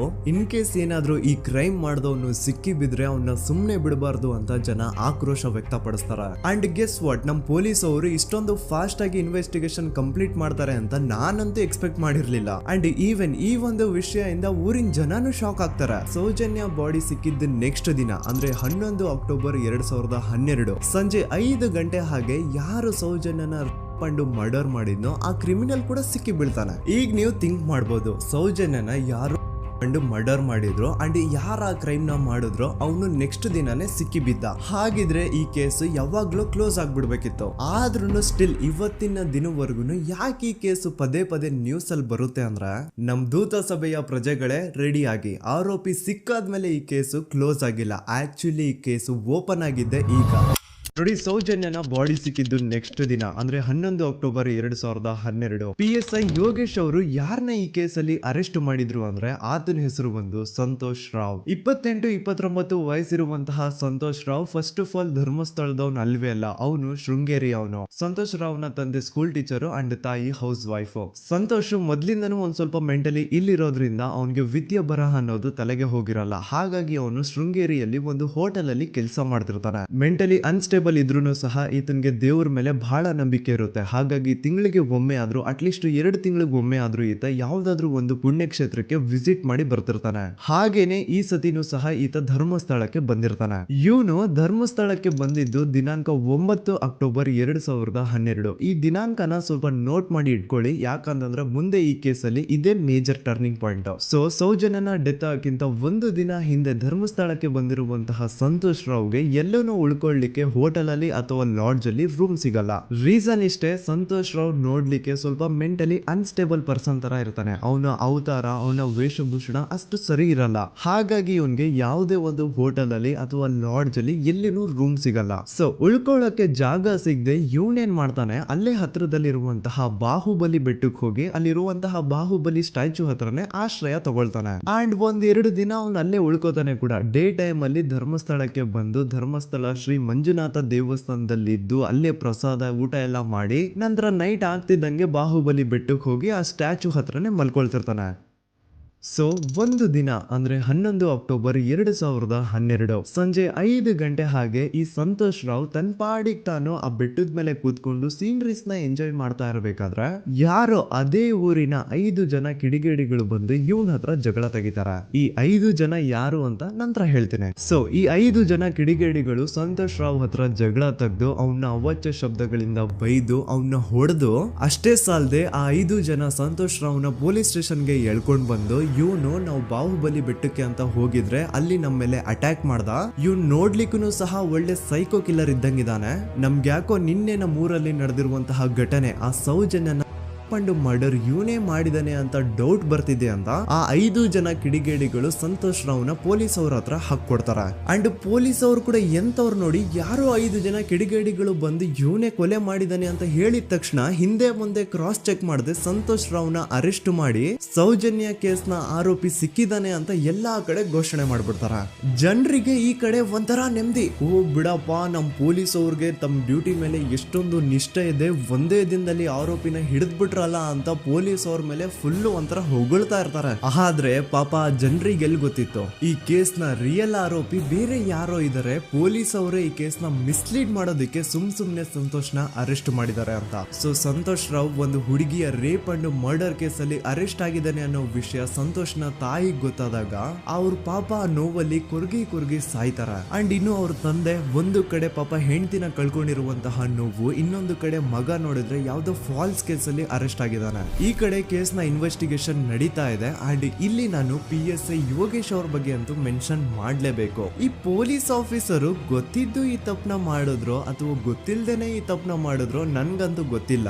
ಸೊ ಇವ್ರು ಏನ್ ಮಾಡ್ತಾರೆ ಅಂತಂದ್ರೆ, ಸೌಜನ್ಯನ ಬಾಡಿನ ಪೋಸ್ಟ್ ಮಾರ್ಟಮ್ ಗೆ ಕಳಿಸಿದಾಗ ಡಾಕ್ಟರ್ಸ್ ಹಂಗೋ ಹಿಂಗೋ ಮಾಡಿ ಇಂದ ಕೆಲವೊಂದು ಸ್ಪರ್ಮ್ ನ ಸ್ಯಾಂಪಲ್ಸ್ ಕಲೆಕ್ಟ್ ಮಾಡ್ತಾರ. ಅದನ್ನ ಅವರು PSI ಯೋಗೇಶ್ಗೆ ಕೊಟ್ಟು ಇದನ್ನ ವಿತಿನ್ 72 ಅವರ್ಸ್ ಒಳಗಡೆ ಇನ್ನೊಂದು ಲ್ಯಾಬ್ ಗೆ ಸಬ್ಮಿಟ್ ಮಾಡಿ ಅಂತ ತುಂಬಾ ಕ್ಲಿಯರ್ ಆಗಿ ಹೇಳ್ತಾರೆ. ಆದ್ರೆ PSI ಯೋಗೇಶ್ ಆ ಸ್ಪರ್ಮ್ ಸ್ಯಾಂಪಲ್ಸ್ ನ ವಿತಿನ್ 72 ಅವರ್ಸ್ ಒಳಗಡೆ ಲ್ಯಾಬ್ ಕಳ್ಸೋದಿರ್ಲಿ, ಅದನ್ನ 12 ದಿನ ಆದ್ಮೇಲೆ ಲ್ಯಾಬ್ ಕಳಿಸ್ತಾರ. ಅಷ್ಟೊತ್ತಿಗೆ ಆಲ್ರೆಡಿ ಆ ಸ್ಪರ್ಮ್ ಸ್ಯಾಂಪಲ್ಸ್ ಗೆಲ್ಲ ಫಂಗಸ್ ಹಿಡಿದು ಅದು ಅನ್ಫಿಟ್ ಫಾರ್ ಟೆಸ್ಟಿಂಗ್ ಅಂತ ಬರುತ್ತೆ. ಈಗ ನೀವೇ ಹೇಳಿ, ಎಂತ ಡಂಬೆಸ್ಟ್ ಪರ್ಸನ್ ಪೊಲೀಸ್ ಆಫೀಸರ್ ಆಗಿದ್ರು ಅವನ ಹತ್ರ ಒಂದು ಮರ್ಡರ್ ಕೇಸ್ ಬಂದಾಗ ಅವನ ಹತ್ರ ಇರೋ ಮೇನ್ ಸಾಕ್ಷಿನೇ, ಮೇನ್ ಎವಿಡೆನ್ಸ್ ಆ ಹುಡುಗಿಯ ಇಂದ ಕಲೆಕ್ಟ್ ಆಗುವಂತಹ ಸ್ಪರ್ಮ್ ಸ್ಯಾಂಪಲ್ಸ್. ಸೊ ಅದನ್ನ ಮೊದಲು ಲ್ಯಾಬ್ ಕಳಿಸಿ ಅದನ್ನ ಐಡೆಂಟಿಫೈ ಮಾಡೋದು ಪೊಲೀಸ್ ಅವರ ಫಸ್ಟ್ ಡ್ಯೂಟಿ. ಆದ್ರೆ ಇಲ್ಲಿ PSI ಯೋಗೇಶ್ ಅವರು ಇದನ್ನೇ ಮರ್ತು ಹೋದ್ರು ಅಂತ ನೋಡಿ. ಯಾವುದೇ ಒಂದು ಕೇಸ್ ಅಲ್ಲಿ ಪೊಲೀಸ್ ಅವರು ಆದಷ್ಟು ಎವಿಡೆನ್ಸ್ ನ ಕಲೆಕ್ಟ್ ಮಾಡೋದಕ್ಕೆ ಟ್ರೈ ಮಾಡ್ತಾರ. ಆದ್ರೆ ಈ ಒಂದು ಕೇಸ್ ಅಲ್ಲಿ ಮಾತ್ರ ಪೊಲೀಸ್ ಅವರು ಎವಿಡೆನ್ಸ್ ನ ಕಲೆಕ್ಟ್ ಮಾಡೋ ಬದಲಾಗಿ ಎವಿಡೆನ್ಸ್ ನ ಡಿಸ್ಟ್ರಾಯ್ ಮಾಡೋದ್ರಲ್ಲಿ ಮುಂದೆ ಇದ್ರು. ಅಷ್ಟೇ ಅಲ್ಲದೆ ಈ ಪೊಲೀಸ್ ಆಫೀಸರ್ ಸೇರ್ಕೊಂಡು ಸಂತೋಷ್ ರಾವ್ಗೆ ಸೆಲ್ ಅಲ್ಲಿ ಎಂತ ಟಾರ್ಚರ್, ಎಂತ ಹಿಂಸೆ ಕೊಡ್ತಾರೆ ಅಂದ್ರೆ ನೆನ್ಸ್ಕೊಂಡ್ರೆ ಮೈ ಜುಮ್ ಅನ್ನುತ್ತ. ಹೊಡಿಯೋದು, ಕೆಟ್ಟದಾಗ ಬೈಯೋದು, ಇದೆಲ್ಲ common. Most brutal parties Santosh ರಾವ್ನ ಪ್ಯಾಂಟ್ ಬಿಚ್ಚಿ ಅವನ ಪ್ರೈವೇಟ್ ಪಾರ್ಟ್ ಮೇಲೆ ಬಿಸಿ ಬಿಸಿ ಕುದೀತಾ ಇರುವಂತಹ ನೀರ್ ಚಲ್ತಾರ. ಈ ಕ್ರೈಮ್ ನೀನೇ ಮಾಡಿದ್ಯಾ ಅಂತ ಒಪ್ಕೋ, ಇಲ್ಲ ಅಂತಂದ್ರೆ ನಿನ್ನ ಸೆಲ್ ಒಳಗಡೆನೆ ಸಾಯಿಸ್ಬಿಡ್ತೀವಿ, ನಿನ್ನ ತಂದೆ ತಾಯಿ ಎಲ್ರು ಸಾಯಿಸ್ಬಿಡ್ತೀವಿ ಅಂತ ಬ್ಲಾಕ್ ಮೇಲ್ ಮಾಡ್ತಾರ. ನೋಡಿ, ಸಂತೋಷ್ ರಾವ್ ಜಾಗದಲ್ಲಿ ನನ್ನಂತ ನಿಮ್ಮಂತ ನಾರ್ಮಲ್ ಪರ್ಸನ್ ಯಾರಾದ್ರೂ ಇದ್ದಿದ್ರೆ ಪೊಲೀಸ್ ಅವರು ಕೊಡ್ತಿರುವಂತಹ ಹಿಂಸೆನ ತಡ್ಕೊಳಕ್ಕಾಗದೆ ಆ ಕ್ರೈಮ್ ಮಾಡಿಲ್ಲ ಅಂದ್ರೂ ಮಾಡಿದೀನಿ ಅಂತ ಒಪ್ಕೊಬಿಡ್ತಾ ಇದ್ವಿ. ಆದ್ರೆ ಸಂತೋಷ್ ರಾವ್ ಮೆಂಟಲಿ ಇಲ್ಲಿರೋದೇ ಅವನ್ಗೆ ಅಡ್ವಾಂಟೇಜ್ ಆಗೋಯ್ತು. ಪೊಲೀಸ್ಗಳು ಸಂತೋಷ್ ರಾವ್ಗೆ ಎಷ್ಟೇ ಹೊಡೆದ್ರು, ಎಷ್ಟೇ ಬೈದ್ರು, ಎಷ್ಟೇ ಬ್ಲಾಕ್ ಮೇಲ್ ಮಾಡಿದ್ರು ಸಂತೋಷ್ ರಾವ್ ಬಾಯಲ್ಲಿ ನಾನ್ ಈ ಕ್ರೈಮ್ ನ ಮಾಡಿಲ್ಲ ಅಂತಾನೆ ಬರುತ್ತೆ ಹೊರತು ಆ ಕ್ರೈಮ್ ನ ಅವನು ಒಪ್ಕೊಳ್ಳೋದೇ ಇಲ್ಲ. ದೆನ್ ಕೋರ್ಟ್ ಟ್ರಯಲ್ಸ್ ಸ್ಟಾರ್ಟ್ ಆಗುತ್ತೆ. ಈ ಕ್ರೈಮ್ ನ ಸಂತೋಷೇ ಮಾಡಿದಾನೆ ಅಂತ ಸೌಜನ್ಯ ಕಡೆಯ ಲಾಯರ್ ವಾದ ಮಾಡ್ತಾನೆ. ಅದಕ್ಕೆ ಆಪೋಸಿಟ್ ಆಗಿ ಸಂತೋಷ್ ರಾವ್ ಕಡೆಯಿಂದ ಒಬ್ರು ಲಾಯರ್ ಇಲ್ಲ, ಸಂತೋಷ್ ರಾವ್ ಈ ಕ್ರೈಮ್ ನ ಮಾಡ್ಲಿಕ್ಕೆ ಸಾಧ್ಯನೇ ಇಲ್ಲ ಅಂತ ವಾದ ಮಾಡ್ತಿರ್ತಾರೆ. ಅಂಡ್ ಕೋರ್ಟ್ ಇಂದ ಆಚೆಗಡೆ ಸಂತೋಷ್ ರಾವ್ ನ ಅಗೇನ್ಸ್ಟ್ ಸ್ಟೂಡೆಂಟ್ಸ್ ಪ್ರೊಟೆಸ್ಟ್ ನಡೆಯುತ್ತೆ, ಪಬ್ಲಿಕ್ ಪ್ರೊಟೆಸ್ಟ್ ನಡೆಯುತ್ತೆ. ಅರೆಸ್ಟ್ ಆಗಿರುವಂತಹ ಸಂತೋಷ್ ರಾವ್ಗೆ ಗಲ್ಲಿಗೇರಿಸ್ರಿ ಅಂತ ಅವ್ರು ಡಿಮ್ಯಾಂಡ್ ಮಾಡ್ತಿರ್ತಾರೆ. ಸೊ ಹೀಗೆ ಒಂದು 2-3 ವರ್ಷ ಕಳೆದು ಹೋಗುತ್ತೆ. ನಂತರ ಒಂದು ಕೋರ್ಟ್ ಟ್ರಯಲ್ ಅಲ್ಲಿ ಸಂತೋಷ್ ರಾವ್ ಪರವಾಗಿ ಹೋರಾಡ್ತಿದ್ದಂತಹ ಲಾಯರ್ ಯಾಕೆ ಈ ಕೇಸ್ ಅಲ್ಲಿ ಸಂತೋಷ್ ಆರೋಪಿ ಅಲ್ಲ ಅಂತ ಪ್ರೂವ್ ಮಾಡ್ಲಿಕ್ಕೆ ಕೆಲವೊಂದು ಪಾಯಿಂಟ್ಸ್ ನ ಮುಂದೆ ಇಡ್ತಾರೆ. ಅದೇನಂತಂದ್ರೆ, ಮೊದಲನೇದಾಗಿ ಸಂತೋಷ್ ರಾವ್ ಈ ಕ್ರೈಮ್ ನ ಮಾಡಿದಾನೆ ಅಂತ ಒಬ್ರು ಒಂದು ಐ ವಿಟ್ನೆಸ್ ಇರಲ್ಲ. ಇನ್ನೊಂದೇನು ಅಂತಂದ್ರೆ, ಯಾವೊಂದು ಕಂಡೀಷನ್ ಅಲ್ಲಿ, ಯಾವೊಂದು ಬ್ರೂಟಲ್ ಕಂಡೀಷನ್ ಅಲ್ಲಿ ಸೌಜನ್ಯನ ಬಾಡಿ ಸಿಕ್ಕಿತ್ತೋ ಅದನ್ನ ಗಮನದಲ್ಲಿಟ್ಕೊಂಡು ಸ್ವಲ್ಪ ಪ್ರಾಕ್ಟಿಕಲ್ ಆಗಿ ಥಿಂಕ್ ಮಾಡಿದ್ರೆ ಆ ಒಂದು ಭೀಕರ ಕ್ರೈಮ್ ನ ಒಬ್ನೇ ಮಾಡ್ಲಿಕ್ಕೆ ಸಾಧ್ಯನೇ ಇಲ್ಲ. ಇನ್ನೊಂದು ಪಾಯಿಂಟ್ ಏನು ಅಂತಂದ್ರೆ, ಸೌಜನ್ಯನ ಇಂದ ಪೊಲೀಸ್ ಅವ್ರಿಗೆ ಯಾವುದೇ ಸ್ಪರ್ಮ್ ಸ್ಯಾಂಪಲ್ ಸಿಗ್ಬಾರ್ದು ಅಂತ 6 ಇಂಚು ಅಷ್ಟು ಮಣ್ಣು ಹಾಕಿರ್ತಾರ. ಸೊ ಈಗ ನೀವೇ ಹೇಳಿ, ಮೆಂಟಲಿ ಇಲ್ಲಿರುವಂತಹ ಪರ್ಸನ್ಗೆ ಇಷ್ಟೊಂದು ಬುದ್ಧಿವಂತಿಕೆ ಇರುತ್ತಾ ಅನ್ಕೊಳ್ಳಿ. ಅಷ್ಟೊಂದು ಬುದ್ಧಿವಂತಿಕೆ ಅವ್ನಿಗಿದ್ರೂನು ಆ ಕ್ರೈಮ್ ಮಾಡಾದ್ಮೇಲೆ ಅವನ ಊರಿಂದ ಓಡ್ ಹೋಗ್ಬೋದಾಗಿತ್ತು. ಆದ್ರೆ ಮತ್ತ್ಯಾಕೆ ಅವನು ಅದೇ ಊರಲ್ಲೇ ಇರ್ತಾನೆ. ಅಂಡ್ ಸೌಜನ್ಯ ಕೊನೆಯದಾಗಿ ಪ್ರಕೃತಿ ಹಾಸ್ಪಿಟಲ್ ಮುಂದ್ಗಡೆಯಿಂದ ನಡ್ಕೊಂಡು ಹೋಗ್ತಾ ಇರ್ಬೇಕಾದ್ರೆ ಆ ಪ್ರಕೃತಿ ಹಾಸ್ಪಿಟಲ್ ನ ಸೆಕ್ಯೂರಿಟಿ ಗಾರ್ಡ್ ನೋಡ್ತಾನೆ. ಅಂಡ್ ಪ್ರಕೃತಿ ಹಾಸ್ಪಿಟಲ್ ನ ಆಚೆಗಡೆ CCTV ಕ್ಯಾಮರಾನು ಇರುತ್ತೆ. ಸಡನ್ಲಿ ಆ CCTV ಫುಟೇಜ್ ಕೂಡ ಕಾಣೆ ಆಗ್ಬಿಡುತ್ತಾ. ಇನ್ನೊಂದೇನು ಅಂತಂದ್ರೆ, ಸೌಜನ್ಯನ ಮರ್ಡರ್ ಆಗಿದ್ದು ನೆಕ್ಸ್ಟ್ ದಿನಾನೇ ಪೊಲೀಸ್ ಅವರು ಆರೋಪಿನ ಹಿಡಿದ್ರು. ಸೊ ಹಾಗಿದ್ದಾಗ ಆ ಕಲೆಕ್ಟ್ ಮಾಡಿರುವಂತಹ ಸ್ಪರ್ಮ್ ಸ್ಯಾಂಪಲ್ಸ್ ನ ಲ್ಯಾಬ್ ಗೆ ಕಳಿಸಿ ಇವನೇ ಆರೋಪಿ ಅಂತ ಕನ್ಫರ್ಮ್ ಮಾಡೋ ಬದಲಾಗಿ ಯಾಕೆ ಪೊಲೀಸ್ ಅವರು ಆ ಸ್ಪರ್ಮ್ ಸ್ಯಾಂಪಲ್ಸ್ ನ ತಮ್ಮ ಹತ್ರನೇ ಇಟ್ಕೊಂಡು 12 ದಿನವರೆಗೂ ಅದಕ್ಕೆ ಫಂಗಸ್ ಹಿಡಿಯೋವರೆಗೂ ಕಾದು ಆಮೇಲೆ ಅದನ್ನ ಲ್ಯಾಬ್ ಕಳಿಸಿದ್ರು. ಅಂಡ್ ಮೇನ್ ಇಂಪಾರ್ಟೆಂಟ್ ಆಗಿ ಸಂತೋಷ್ ರಾವ್ಗೆ ಒಂದು ಗುಪ್ತ ರೋಗ ಇರುತ್ತೆ, ಅದೇ ಫಿಮೋಸಿಸ್ ಅಂತ. ಈ ಕಾಯಿಲೆ ಏನು ಅಂತ ನಾನು ಈ ವಿಡಿಯೋದಲ್ಲಿ ಡೀಟೇಲ್ಡ್ ಆಗಿ ಎಕ್ಸ್ಪ್ಲೈನ್ ಮಾಡ್ಲಿಕ್ಕೆ ಆಗಲ್ಲ. ಜಸ್ಟ್ ತಿಳ್ಕೊಳ್ಳಿ, ಈ ಒಂದು ಕಾಯಿಲೆ ಇರೋರು ಇಂಟಿಮಸಿ ಮಾಡ್ಲಿಕ್ಕೆ ಆಗಲ್ಲ. ಇನ್ ಕೇಸ್ ಮಾಡಿದ್ರು ಅವರು ಸುಖ ಅಲ್ಲ ನರಕ ಕಾಣ್ತಾರ. ಸೊ ಇಷ್ಟೆಲ್ಲ ವ್ಯಾಲಿಡ್ ಪಾಯಿಂಟ್ಸ್, ಇಷ್ಟೆಲ್ಲ ಫ್ಯಾಕ್ಟ್ಸ್ ಕಣ್ ಮುಂದೆ ಇರಬೇಕಾದ್ರೆ ಸ್ಟಿಲ್ ಪೊಲೀಸ್ ಅವರು ಯಾಕೆ ಈ ಕ್ರೈಮ್ ನ ಸಂತೋಷ್ ರಾವೇ ಮಾಡಿದಾನೆ ಅಂತ ಇವನ್ ಹಿಂದೆ ಬಿದ್ದಿದ್ದಾರೆ. ಯಾಕೆ ಅವರು ಈ ಕ್ರೈಮ್ ಇವನ್ ಬಿಟ್ರೆ ಬೇರೆ ಯಾರಾದ್ರೂ ಮಾಡಿರ್ಬೋದಲ್ಲ ಅಂತ ಆ ಆಂಗಲ್ ಅಲ್ಲಿ ಇನ್ವೆಸ್ಟಿಗೇಷನ್ ಮಾಡ್ತಿಲ್ವಲ್ಲ ಅಂತ ಪೊಲೀಸ್ ಅವರ ಇನ್ವೆಸ್ಟಿಗೇಷನ್ ಮೇಲೆ ಈಗ ಕ್ವಶನ್ ಬರುತ್ತೆ. So after hearing all of this, ಎಲ್ಲರಿಗೂ ಈಗ ಪೊಲೀಸ್ ಅವರ ಇನ್ವೆಸ್ಟಿಗೇಷನ್ ಇನ್ವೆಸ್ಟಿಗೇಷನ್ ಮೇಲೆ ಡೌಟ್ ಬರುತ್ತೆ. ಅಂಡ್ ಈವನ್ ಸೌಜನ್ಯ ಅವ್ರ ಮನೆಯವರು ಕೂಡ ನಿಜವಾದ ಆರೋಪಿ ಸಂತೋಷ್ ಅಲ್ಲ ಅಂತ ತಮ್ಮ ಅಭಿಪ್ರಾಯನ ವ್ಯಕ್ತಪಡಿಸ್ತಾರೆ. ಆಗ ಅಲ್ಲಿವರೆಗೂ ಸಂತೋಷ್ ರಾವ್ನ ಗಲ್ಲಿಗೇರಿಸಿ ಅಂತ ಏನು student protest and public protest ಎಲ್ಲ ನಡೀತಾ ಇತ್ತು, ಈಗ ಅದೆಲ್ಲ ನಿಂತು ಹೋಗಿ ಎಲ್ಲಾ ಹೇಟ್ ರೈಡ್ ಪೊಲೀಸ್ ಅವ್ರ ಕಡೆಗೆ ಹೋಗುತ್ತೆ. ಪೊಲೀಸ್ ಅವರು ಈ ಕೇಸಲ್ಲಿ ಕರಪ್ಟ್ ಆಗಿದ್ದಾರೆ, ಪೊಲೀಸ್ ಅವರೇ ಸತ್ಯ ಮುಚ್ಚಿಡ್ಲಿಕ್ಕೆ ಟ್ರೈ ಮಾಡ್ತಿದ್ದಾರೆ. ಹಾಗಾಗಿ ಈ ಕೇಸ್ನ ಇನ್ಮುಂದೆ ಪೊಲೀಸ್ ಅವರಲ್ಲದೆ ಸಿಬಿಐ ಅವರು ಇನ್ವೆಸ್ಟಿಗೇಷನ್ ಮಾಡಬೇಕು, ಈ ಕೇಸ್ನ ಸಿಬಿಐ ಒಪ್ಸಿ ಅಂತ ಅಗೇನ್ ಪ್ರೊಟೆಸ್ಟ್ ಗಳು ಸ್ಟಾರ್ಟ್ ಆಗ್ತವೆ. ಸೊ ಧರ್ಮಸ್ಥಳದಲ್ಲಿ ಇಷ್ಟೊಂದು ಹೋರಾಟಗಳಾಗ್ತಿದಾವೆ, ಒಬ್ಳು ಹುಡುಗಿ ಜೊತೆ ಇಷ್ಟೊಂದು ಅನ್ಯಾಯ ಆಗಿದೆ, ಆದ್ರೂ ಸಹ ಧರ್ಮಾಧಿಕಾರಿ ಏನು ಮಾತೇ ಆಡ್ತಿಲ್ವಲ್ಲ ಈ ಹುಡುಗಿ ಬಗ್ಗೆ ಅಂತ ಜನರು ಪ್ರಶ್ನೆ ಮಾಡಿದಾಗ ಆಗ ಧರ್ಮಾಧಿಕಾರಿನೂ ಜನರು ಮುಂದೆ ಬಂದ್ಬಿಟ್ಟು ಈ ಕೇಸ್ನ ಸಿಬಿಐ ಒಪ್ಸಿ ಅಂತ ಹೋರಾಟ ಮಾಡ್ತಾರ. ನಂತರ ಈ ಒಂದು ಕೇಸು ಪೊಲೀಸ್ ಅವರಿಂದ ಸಿಬಿಐ ಕೈಗೆ ಹೋಗುತ್ತೆ. ಸಿಬಿಐ ಕೈಗೆ ಹೋಗಿದ ತಕ್ಷಣ ಇಲ್ಲೇನು ಸತ್ಯ ಹೊರಗೆ ಬಂದಿಲ್ಲ. ಆ ಸಿಬಿಐ ಅವರು 3-4 ವರ್ಷ ಟೈಮ್ ತಗೊಂಡು ಮತ್ತೆ ಈ ಒಂದು ಕೇಸ್ನ ರೀ ಇನ್ವೆಸ್ಟಿಗೇಷನ್ ಮಾಡ್ತಾರ. ಆದ್ರೆ ಅಲ್ಲೇನು ಇನ್ವೆಸ್ಟಿಗೇಷನ್ ಮಾಡ್ಲಿಕ್ಕೆ ಉಳ್ದೇ ಇರಲ್ಲ. ಆ ಪೊಲೀಸ್ ಅವರು ಅವ್ರ ಕೈಯಲ್ಲಿ ಈ ಕೇಸು ಇದ್ದಷ್ಟು ದಿನ ಎಷ್ಟಾಗುತ್ತೋ ಅಷ್ಟು ಎವಿಡೆನ್ಸ್ ನ ಡಿಸ್ಟ್ರಾಯ್ ಮಾಡ್ಬಿಟ್ಟಿರ್ತಾರ. ಸೊ ಹಾಗಾಗಿ ಅಲ್ಲಿ ಸಿಬಿಐ ಅವ್ರಿಗೆ ಇನ್ವೆಸ್ಟಿಗೇಷನ್ ಮಾಡ್ಲಿಕ್ಕೆ ಏನ್ ಉಳ್ದೇ ಇರಲ್ಲ. ಆದ್ರೂ ಸ್ಟಿಲ್ ಅವರು 3-4 ಇಯರ್ಸ್ ಟೈಮ್ ತಗೊಂಡು ನಂತರ ಫೈನಲಿ ಒಂದು ರಿಪೋರ್ಟ್ ನ ಕೋರ್ಟ್ ಗೆ ಸಬ್ಮಿಟ್ ಮಾಡ್ತಾರ. ಅಂಡ್ ಸಿಬಿಐ ಅವರು ಕೋರ್ಟ್ ಗೆ ಸಬ್ಮಿಟ್ ಮಾಡಿರುವಂತಹ ಆ ಒಂದು ರಿಪೋರ್ಟ್ ಅಲ್ಲಿ ಏನಿತ್ತು ಅಂದ್ರೆ ಸಿಬಿಐ ಇನ್ವೆಸ್ಟಿಗೇಷನ್ ಕನ್ಫರ್ಮ್ಸ್ ದಟ್ ಈ ಒಂದು ಕ್ರೈಮ್ ನ ಸಂತೋಷ್ ರಾವ್ ಮಾಡಿದಾನೆ ಅಂತ. ಆದ್ರೆ ಐರೋನಿ ಈಸ್ ಇದೇ ಒಂದು ರಿಪೋರ್ಟ್ ಅಲ್ಲಿ ಇವ್ರು ಏನ್ ಹೇಳ್ತಾರೆ ಅಂದ್ರೆ ಅವ್ರಿಗೆ ಯಾವುದೇ ತರ ಎವಿಡೆನ್ಸ್ ಸಿಕ್ಕಿಲ್ಲ ಅಂತ. ಯಾಕಂದ್ರೆ ಈ ಸೌಜನ್ಯ ಕೇಸು ಪೊಲೀಸ್ ಅವ್ರ ಕೈಯಲ್ಲಿ ಇದ್ದಾಗ ಪೊಲೀಸ್ ಅವರು ತಮ್ಮ ನಿರ್ಲಕ್ಷ್ಯದಿಂದ ಎಲ್ಲಾ ಎವಿಡೆನ್ಸ್ ನ ಕಳ್ಕೊಂಡ್ಬಿಟ್ಟಿರ್ತಾರ. ಅಂತದ್ರಲ್ಲಿ ಯಾವ ಒಂದು ಆಧಾರದ ಮೇಲೆ ಇವರು ಸಂತೋಷ್ ರಾವ್ ಈ ಕ್ರೈಮ್ ನ ಮಾಡಿದ್ದಾರೆ ಅಂತ ಕ್ವಶನ್ ಮಾಡಿದಾಗ ಸಿಬಿಐ ಅವ್ರ ಕಡೆಯಿಂದ ನೋ ಆನ್ಸರ್. ನೋಡಿ, ಮೊದ್ಲು ಈ ಒಂದು ಕೇಸ್ ನ ಪೊಲೀಸ್ ಅವರು ಇನ್ವೆಸ್ಟಿಗೇಷನ್ ಮಾಡಿ ನಂತರ ಈ ಒಂದು ಕೇಸು ಸಿಬಿಐ ಅವ್ರ ಕೈಗೆ ಹೋಗಿ ಅವರು 3-4 ವರ್ಷ ಟೈಮ್ ತಗೊಂಡು ಇನ್ವೆಸ್ಟಿಗೇಷನ್ ಮಾಡಿ ದೆನ್ ಫೈನಲ್ ರಿಪೋರ್ಟ್ ನ ಕೋರ್ಟ್ ಗೆ ಸಬ್ಮಿಟ್ ಮಾಡೋಷ್ಟ್ರಲ್ಲಿ ಸುಮಾರು 5-6 ವರ್ಷ ಕಳೆದು ಹೋಗಿರುತ್ತೆ. ಅಂಡ್ ಸ್ಟಿಲ್ ಈ ಒಂದು ಕೇಸಲ್ಲಿ ಏನೂ ಕನ್ಕ್ಲೂಷನ್ ಸಿಕ್ಕಿರಲ್ಲ. ಎವ್ರಿ ಇಯರ್ ಸೌಜನ್ಯನ ಬರ್ತ್ಡೇ ಇದ್ದಾಗ ಅಥವಾ ತಿಥಿ ಇದ್ದಾಗ ಅವಳನ್ನ ನೆನೆಸ್ಕೊಂಡು ಅವಳ ಹೆಸರಲ್ಲಿ public protest and student protest ನಡೀತಾನೆ ಇರ್ತವೆ. ಸೊ ಒಂದು ದಿನ ಈ ಒಂದು ಪ್ರೊಟೆಸ್ಟ್ ಗಳ ನ್ಯೂಸ್ ಗಿರೀಶ್ ಮುಟ್ಟಣ್ಣನವರ ಗಮನಕ್ಕೆ ಬರುತ್ತೆ. ಯಾರು ಈ ಗಿರೀಶ್ ಮುಟ್ಟಣ್ಣನವರ ಅಂದ್ರೆ ಇವರು very honest X police man. ನೀವು ನಂಬಲ್ಲ, ಇವ್ರು ಪೊಲೀಸ್ ಆಫೀಸರ್ ಇದ್ದಾಗ ಪಬ್ಲಿಕ್ ಅಲ್ಲಿ ಒಬ್ಬ MLA ಹೊಡೆದಿರ್ತಾರ. ಅಷ್ಟೇ ಅಲ್ಲ, ಪೊಲೀಸ್ ಡಿಪಾರ್ಟ್ಮೆಂಟ್ ಅಲ್ಲಿ ಕರಪ್ಷನ್ ಇದೆ, ಕರಪ್ಷನ್ ಇದ್ದಿದ್ ಕಡೆ ನಾನ್ ಇರಲ್ಲ ಅಂತ ಹೇಳ್ಬಿಟ್ಟು ತಮ್ಮ ಪೊಲೀಸ್ ಡ್ಯೂಟಿನ ಬಿಟ್ಬಿಟ್ಟು ಈಗ ಸಮಾಜದಲ್ಲಿ ಏನೇ ಅನ್ಯಾಯ ಆಗಿದ್ರು ಅದ್ರ ಅಗೇನ್ಸ್ಟ್ ವಾಯ್ಸ್ ರೈಸ್ ಮಾಡ್ತಿದಾರ. ಸೊ ಈ ಗಿರೀಶ್ ಮುಟ್ಟಣ್ಣನವರಿಗೆ ಸೌಜನ್ಯ ಕೇಸ್ ಬಗ್ಗೆ ಗೊತ್ತಾದಾಗ ಅವ್ರಿಗೆ ಈ ಕೇಸು ತುಂಬಾನೇ ಕಾಡುತ್ತೆ. ಅಲ್ಲ, ಇಷ್ಟೊಂದು ವರ್ಷಗಳಾಗೋಯ್ತು ಆ ಹುಡುಗಿ ಜೊತೆ ಅನ್ಯಾಯ ಆಗಿ, ಸ್ಟಿಲ್ ಈ ಒಂದು ಕೇಸ್ ನ ಕನ್ಕ್ಲೂಷನ್ ಸಿಕ್ತಿಲ್ವಲ್ಲ, ಏನ್ ನಡೀತಿದೆ ಧರ್ಮಸ್ಥಳದಲ್ಲಿ ಅರ್ಥ ಆಗ್ತಿಲ್ವಲ್ಲ ಅಂತ ಈ ಗಿರೀಶ್ ಅವರು ತಮ್ಮ ಹಳೆ ಪೊಲೀಸ್ ಕಾಂಟ್ಯಾಕ್ಟ್ಸ್ ನ ಯೂಸ್ ಮಾಡ್ಕೊಂಡು ಆ ಸೌಜನ್ಯ ಕೇಸ್ ಫೈಲ್ ನ ಒಂದು ಕಾಪಿನ ತಮ್ಮ ಹತ್ರ ತರಿಸ್ಕೋತಾರ. ಆ ಒಂದು ಕೇಸ್ ಫೈಲ್ ಅಲ್ಲಿ ಸೌಜನ್ಯ ಬಗ್ಗೆ ಅಷ್ಟೇ ಅಲ್ಲದೆ ಸಂತೋಷ್ ರಾವ್ ಬಗ್ಗೆನೂ ಇನ್ಫಾರ್ಮೇಶನ್ ಇರುತ್ತೆ. ಅಂಡ್ ಗಿರೀಶ್ ಅವರು ಸಂತೋಷ್ ಬಗ್ಗೆ ಇರುವಂತಹ ಇನ್ಫಾರ್ಮೇಶನ್ ನೋಡ್ತಾ ಇರ್ಬೇಕಾದ್ರೆ ಅವರು ಒಂದು ವಿಷಯನ ನೋಟಿಸ್ ಮಾಡ್ತಾರ.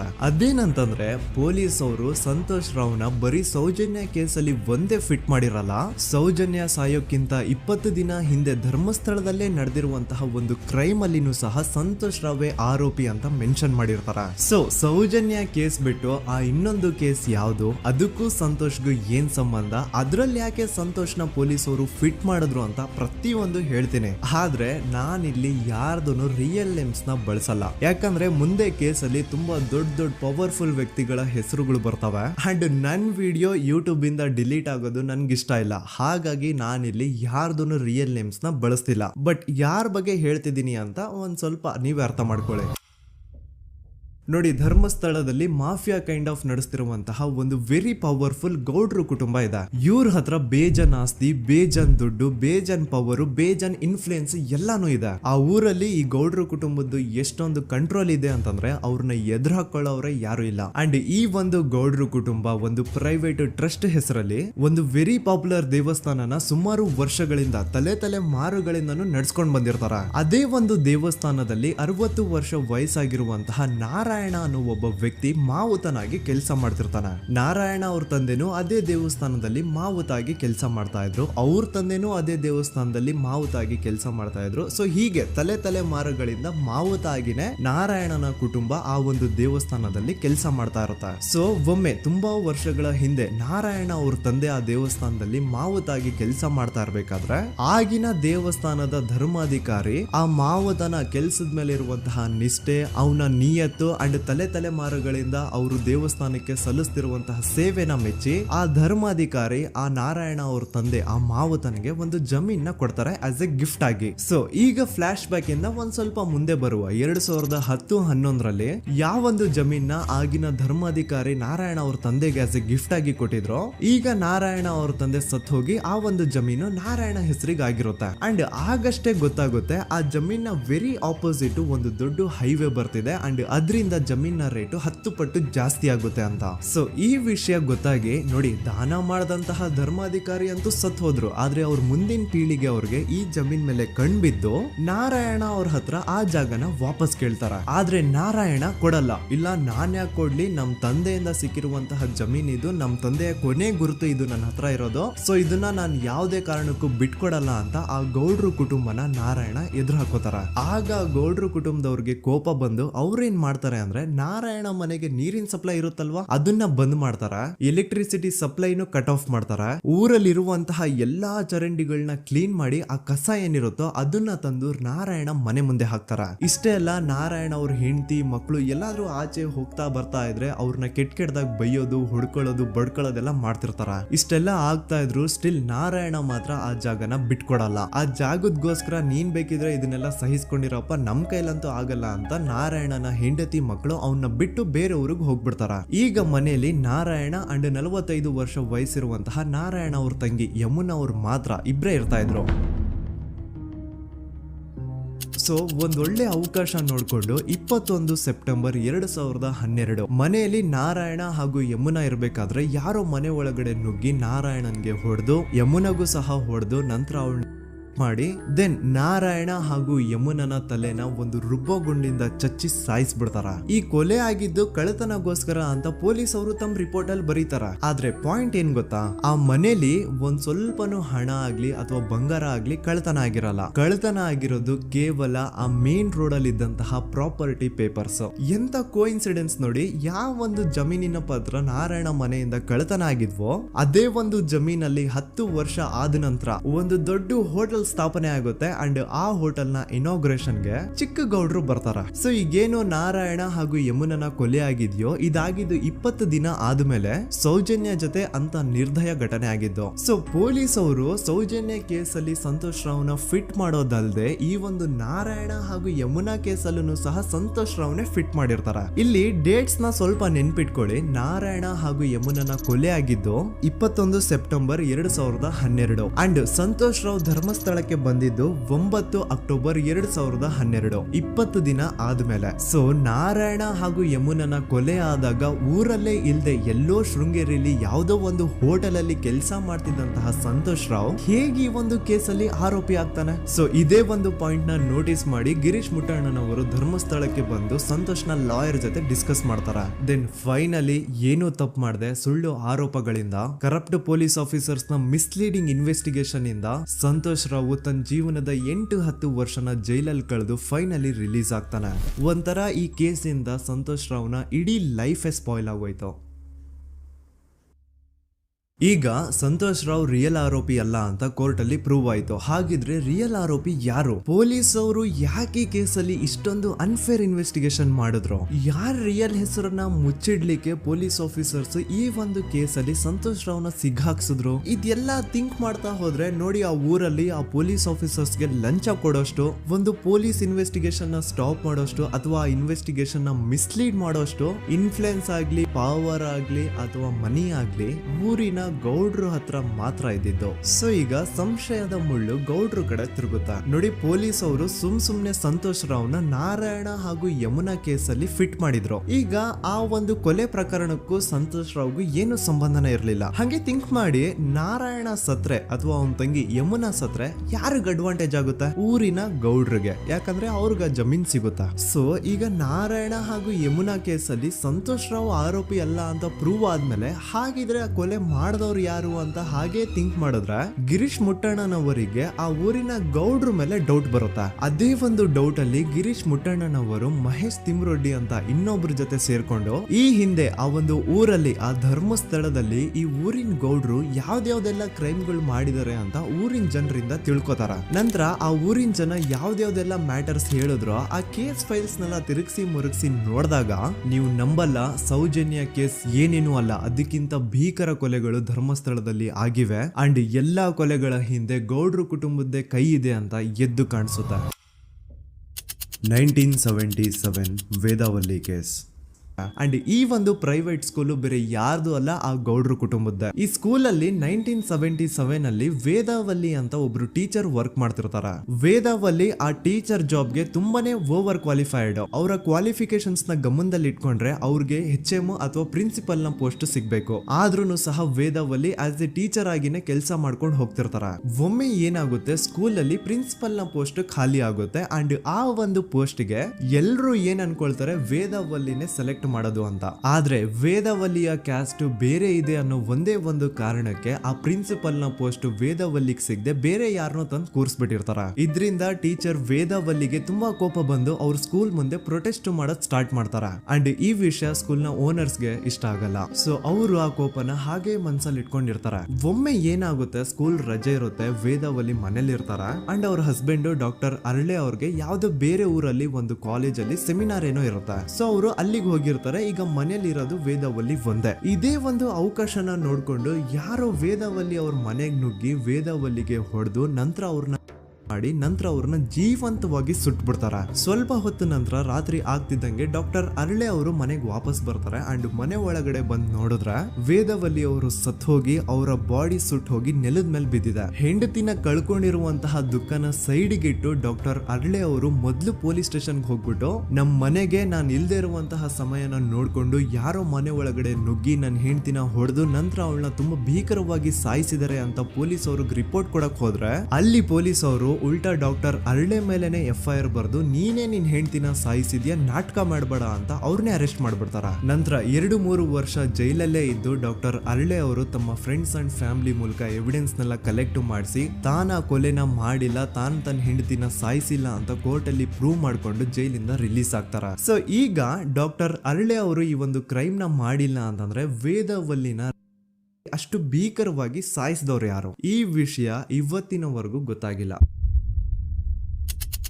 1986 ಅಲ್ಲಿ ನಡೆದಂತಹ ಪದ್ಮಲತಾ ಕೇಸ್. ಪದ್ಮಲತಾ ಅವ್ರ ತಂದೆ ಕಮ್ಯುನಿಸ್ಟ್ ಪಾರ್ಟಿನ ಲೀಡರ್ ಇರ್ತಾರೆ. ಅವ್ರ ರಿಯಲ್ ನೇಮ್ ಏನು ಅಂತ ನಮಗ್ ಗೊತ್ತಾಗಿಲ್ಲ, ಬಟ್ ಈ ವಿಡಿಯೋದಲ್ಲಿ ಅವ್ರ ಹೆಸರು ಲಕ್ಷ್ಮಣ್ ಅಂತ ಅನ್ಕೊಳ್ಳಿ. ಸೊ ಕಮ್ಯುನಿಸ್ಟ್ ಪಾರ್ಟಿನ ಲೀಡರ್ ಇರುವಂತಹ ಲಕ್ಷ್ಮಣ್ ಅವ್ರಿಗೆ ಊರಲ್ಲಿ ತುಂಬಾನೇ ಸಪೋರ್ಟ್ ಇರುತ್ತೆ. ಊರಿನ ಜನರ ಫೇವ್ರೇಟ್ ಇರ್ತಾರೆ ಇವರು. ಅಂಡ್ ಅದೇ ವರ್ಷ ಅಂದ್ರೆ 1986 ಅಲ್ಲಿ ಪಂಚಾಯತ್ ಎಲೆಕ್ಷನ್ ಬೇರೆ ಇರುತ್ತೆ. ಅಂಡ್ ಎಲ್ರಿಗೂ ಗೊತ್ತಿತ್ತು ಲಕ್ಷ್ಮಣೆ ಗೆಲ್ಲೋದು ಅಂತ. ಆ ಪಂಚಾಯತ್ ಎಲೆಕ್ಷನ್ ಅಲ್ಲಿ ಲಕ್ಷ್ಮಣ್ನ ಆಪೋಸಿಟ್ ಗೌಡ್ರಿಗೆ ತುಂಬಾ ಬೇಕಾಗಿರೋರು ಒಬ್ರು ನಿಂತಿರ್ತಾರ. ಅಂಡ್ ಅವ್ರಿಗೂ ಗೊತ್ತಿತ್ತು ಎಲೆಕ್ಷನ್ ಏನಾದ್ರು ಆದ್ರೆ ಲಕ್ಷ್ಮಣ ಎಲೆಕ್ಷನ್ ಅಲ್ಲಿ ಗೆಲ್ಲೋದು ಅಂತ.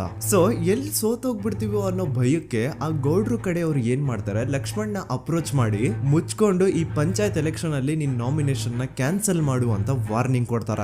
ಆದ್ರೆ ಲಕ್ಷ್ಮಣ್ ಅವರು ಅಂಜದೆ ನೀವ್ ಏನ್ ಮಾಡ್ತಿರೋ ಮಾಡ್ಕೊಳ್ರಿ, ಆದ್ರೆ ನಾನ್ ಮಾತ್ರ ನಾಮಿನೇಷನ್ ನ ಕ್ಯಾನ್ಸಲ್ ಮಾಡಲ್ಲ ಅಂತ ಆ ಗೌಡ್ರು ಕುಟುಂಬನ ಎದುರು ಹಾಕೋತಾರ. ದೆನ್ ಎಂತ ಕೋಇನ್ಸಿಡೆನ್ಸ್ ನೋಡಿ, ನೆಕ್ಸ್ಟ್ ಡೇನೆ ಲಕ್ಷ್ಮಣ್ ಅವ್ರ ಮಗಳು ಪದ್ಮಲತಾ ಕಿಡ್ನಾಪ್ ಆಗ್ತಾಳ. ಸುಮಾರು 56 ದಿನ ಅವಳನ್ನ ಯಾರೋ ಕಿಡ್ನಾಪ್ ಮಾಡ್ತಾರೆ. ಅಂಡ್ ಆ 56 ದಿನ ಡೈಲಿ ಅವಳನ್ನ ಶೋಷಣೆ ಕೂಡ ಮಾಡ್ತಾರ. ನಂತರ 56 ದಿನ ಆದ್ಮೇಲೆ ಪದ್ಮಲತನ ಬಾಡಿ ನೇತ್ರಾವತಿ ನದಿಲಿ ತೇಲ್ತಾ ಸಿಗುತ್ತಾ. ಆಸ್ ಎಕ್ಸ್ಪೆಕ್ಟೆಡ್ ಈ ಕೇಸಲ್ಲೂ ಪೊಲೀಸ್ ಅವ್ರ ಕಡೆಯಿಂದ ಪ್ರಾಪರ್ ಇನ್ವೆಸ್ಟಿಗೇಷನ್ ಆಗಲ್ಲ. ಅಂಡ್ ಯಾರ್ ಪದ್ಮಲತನ ಕಿಡ್ನಾಪ್ ಮಾಡಿದ್ರು, ಯಾರು ಅವಳನ್ನ 15 ದಿನವರೆಗೂ ಶೋಷಣೆ ಮಾಡಿ ನಂತರ ಅವಳನ್ನ ಅಷ್ಟು ಭೀಕರವಾಗಿ ಸಾಯಿಸಿದ್ರು ಅಂತ ಇವತ್ತಿನ ದಿನದವರೆಗೂ ಗೊತ್ತಾಗಿಲ್ಲ.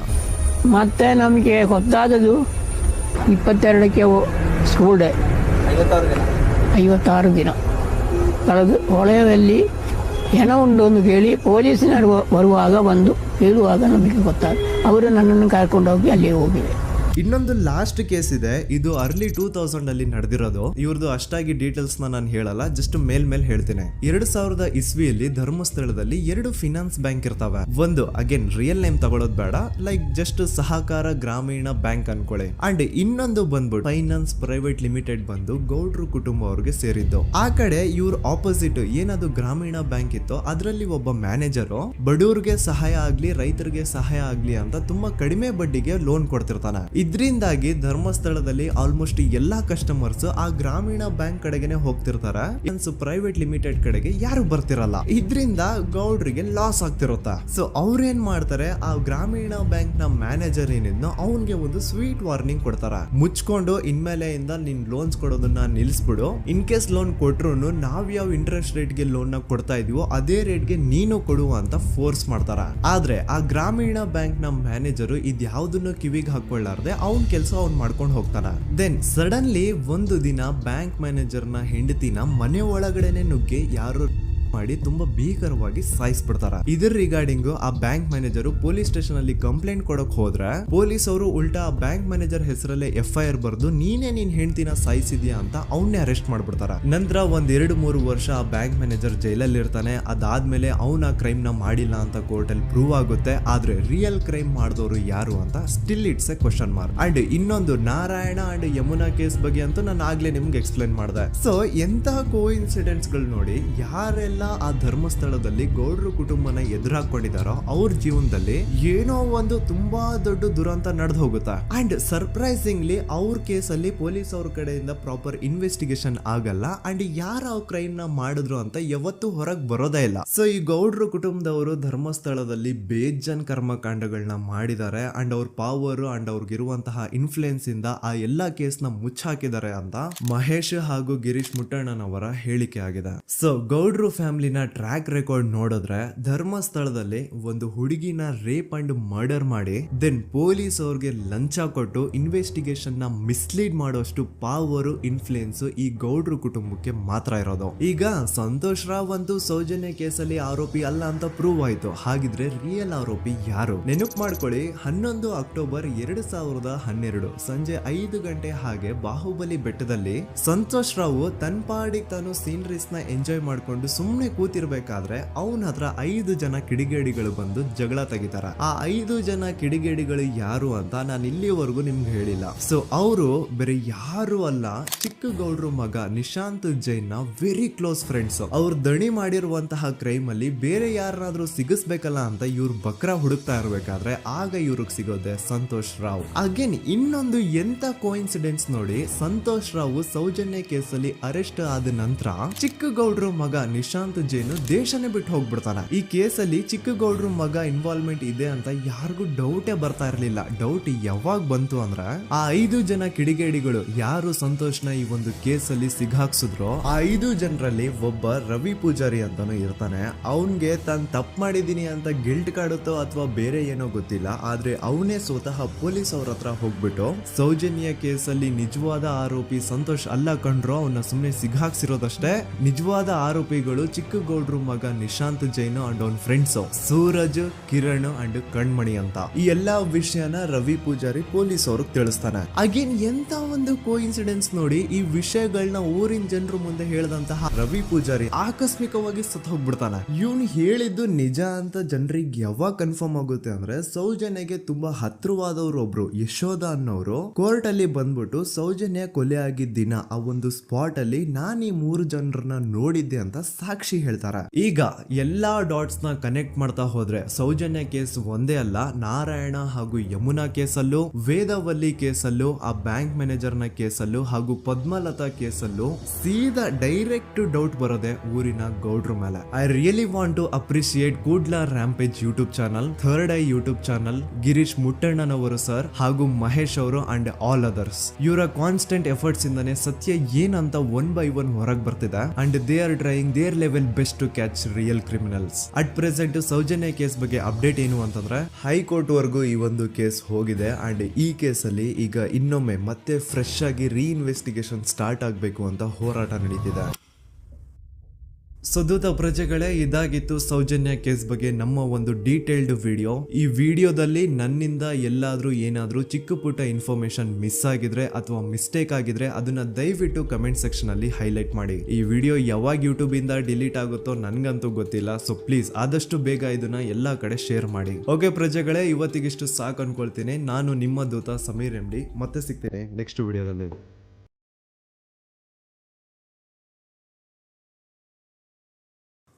ಓಹ್, ಒಂದೇ ಒಂದು ವಿಡಿಯೋ ನನ್ನ ಇಡೀ ಲೈಫ್ನೇ ಚೇಂಜ್ ಮಾಡ್ಬಿಡ್ತು. ನನ್ನ ಮೇಲೆ FIR ಆಗೋದೇನೋ, ಪೊಲೀಸ್ ಅವರು ನನ್ನ ಪೊಲೀಸ್ ಸ್ಟೇಷನ್ ಎಳ್ಕೊಂಡು ಹೋಗ್ಲಿಕ್ಕೆ ಮನೆಗೆ ಬರೋದೇನೋ, ಅದಾದ್ಮೇಲೆ ನಾನು ನನ್ನ ಮನೆಯವರು ಕೋರ್ಟು ಕಚೇರಿ ಅಂತ ಅಲ್ದಾಡೋದು. ಯಾವಾಗಿದೆಲ್ಲ ಮುಗಿಯುತ್ತಪ್ಪ? ಇದು ಮುಗ್ದಿದ ತಕ್ಷಣ ಯೂಟ್ಯೂಬ್ ಎಲ್ಲ ಬಿಟ್ಬಿಟ್ಟು ಒಂದಷ್ಟು ದಿನ ನೆಮ್ಮದಿಯಿಂದ ಎಲ್ಲಾದ್ರೂ ಹೋಗ್ಬಿಟ್ಟು ಪ್ರಶಾಂತವಾಗಿರೋಣ ಅನ್ಕೊಂಡಿದ್ದೆ. ಆದ್ರೆ ನನ್ನ ಮನ್ಸಲ್ಲಿ ಕೆಲವೊಂದು ಪ್ರಶ್ನೆಗಳಿದಾವೆ. ಸೌಜನ್ಯಳಿಗೆ ನ್ಯಾಯ ಕೇಳ್ತಾ ಜಸ್ಟ್ ನಾನೊಂದು ವಿಡಿಯೋ ಮಾಡಿದ್ದಕ್ಕೆ ನನ್ನ ಮೇಲೆ ಇಷ್ಟೊಂದೆಲ್ಲ ಆಗಿದೆ ಅಂತಂದ್ರೆ, ಜಸ್ಟ್ ಇಮ್ಯಾಜಿನ್ ಸೌಜನ್ಯ ಕೇಸಲ್ಲಿ ಯಾರೆಲ್ಲ ಸಾಕ್ಷಿ ಆಗ್ಬೋದಿತ್ತೋ ಅವ್ರ ಜೊತೆ ಏನೇನಾಗಿರಲ್ಲ. ನಾನ್ ಎಷ್ಟು ಅನ್ಕೊಳ್ತಿದ್ದೀನಿ, ಸಾಕಿನ್ನ 1-2 ತಿಂಗಳು ಏನು ವಿಡಿಯೋ ಮಾಡೋದ್ ಬೇಡ, ಸೈಲೆಂಟ್ ಆಗಿ ಇದ್ಬಿಡುವ ಅಂತ. ಆದ್ರೆ ನನ್ನ ಕೈಲಿಂದ ಆಗ್ತಿಲ್ಲ.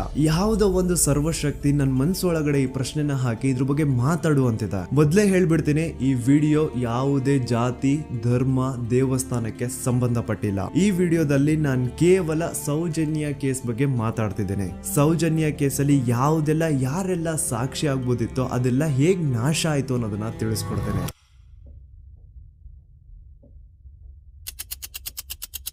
ನೆನಪು ಮಾಡ್ಕೊಳ್ಳಿ, 9 ಅಕ್ಟೋಬರ್ 2012 ಸೌಜನ್ಯ ಕಾಣೆ ಆದಾಗ ಸೌಜನ್ಯನ ಮನೆಯವರು ಅಂಡ್ ಊರಿನ 200-300 ಜನ ಸೇರ್ಕೊಂಡು ರಾತ್ರಿ 12 ಗಂಟೆವರೆಗೂ ಸೌಜನ್ಯಗೋಸ್ಕರ ಹುಡುಕ್ತಾರ.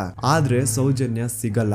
ಮಿಡ್ ನೈಟ್ ಆಗಿರುತ್ತೆ ಅಂಡ್ ತುಂಬಾ ಜೋರ್ ಮಳೆ ಬರ್ತಾ ಇರುತ್ತೆ. ಇನ್ನು ಹುಡುಕೋದ್ ಬೇಡ, ಬೆಳಿಗ್ಗೆ ಎದ್ದು ಮತ್ತೆ ಎಲ್ರು ಹುಡುಕುವ ಅಂತ ಎಲ್ರು ತಮ್ಮ ಮನೆಗೆ ವಾಪಸ್ ಹೋಗ್ತಾರ. ದೆನ್ ನೆಕ್ಸ್ಟ್ ದಿನ ಅಂದ್ರೆ 10 ಅಕ್ಟೋಬರ್ 2012 ಸೌಜನ್ಯನ ಬಾಡಿ ಸಿಗುತ್ತೆ ಅಂಡ್ ಅವಳ ಬಾಡಿ ಪಕ್ಕದಲ್ಲಿ ಅವಳ ಕಾಲೇಜ್ ಬ್ಯಾಗ್ ಅಂಡ್ ಅವಳ ಬುಕ್ಸ್ ಎಲ್ಲ ಬಿದ್ದಿರ್ತವೆ. ಸೊ ಹಿಂದಿನ ದಿನ ಆ ಒಂದು ಜಾಗದಲ್ಲಿ ಅಷ್ಟು ಜೋರು ಮಳೆ ಬಂದಿದ್ರು ಸೌಜನ್ಯನ ಬ್ಯಾಗ್ ಅಂಡ್ ಅವಳ ಬುಕ್ಸ್ ಒಂದು ಚೂರುನು ನೆಂದಿರಲ್ಲ. ದಾಖಲೆ ಇದೆ ಸ್ವಾಮಿ, ದಾಖಲೆ ಇಲ್ದೆ ಈ ದೂತ ಸಮೀರ್ MD ಏನು ಮಾತಾಡಲ್ಲ. There was rain and the clothes of the victim were not stained with mud and the bag was not wet, even the books were not wet. ಹಿಂದಿನ ದಿನ ಅಷ್ಟು ಜೋರು ಮಳೆ ಬಂದಿದ್ರು ಸೌಜನ್ಯನ ಬುಕ್ಸ್ ಅಂಡ್ ಬ್ಯಾಗ್ ನೆಂದಿಲ್ಲ. ಹೇಗೆ? ಇದರ ಅರ್ಥ ಸೌಜನ್ಯನ ಆ ಒಂದು ಜಾಗದಲ್ಲಿ ಆಗೇ ಇಲ್ಲ. ಬೇರೆ ಯಾವುದೋ ಜಾಗದಲ್ಲಿ ಅವಳ ಆಯ್ತು, ನಂತರ ಅವಳ ಬಾಡಿನ ಅಲ್ಲಿ ತಂದು ಡಂಪ್ ಮಾಡಿರೋದು. ಸೊ ಈಗ ಯಾವ ಒಂದು ಜಾಗದಲ್ಲಿ ಸೌಜನ್ಯನ ಆಯ್ತು, ಆಕ್ಚುಲ್ ಆ ಒಂದು ಜಾಗನ ಹುಡುಕಾಡೋದ್ ಬಿಟ್ಟು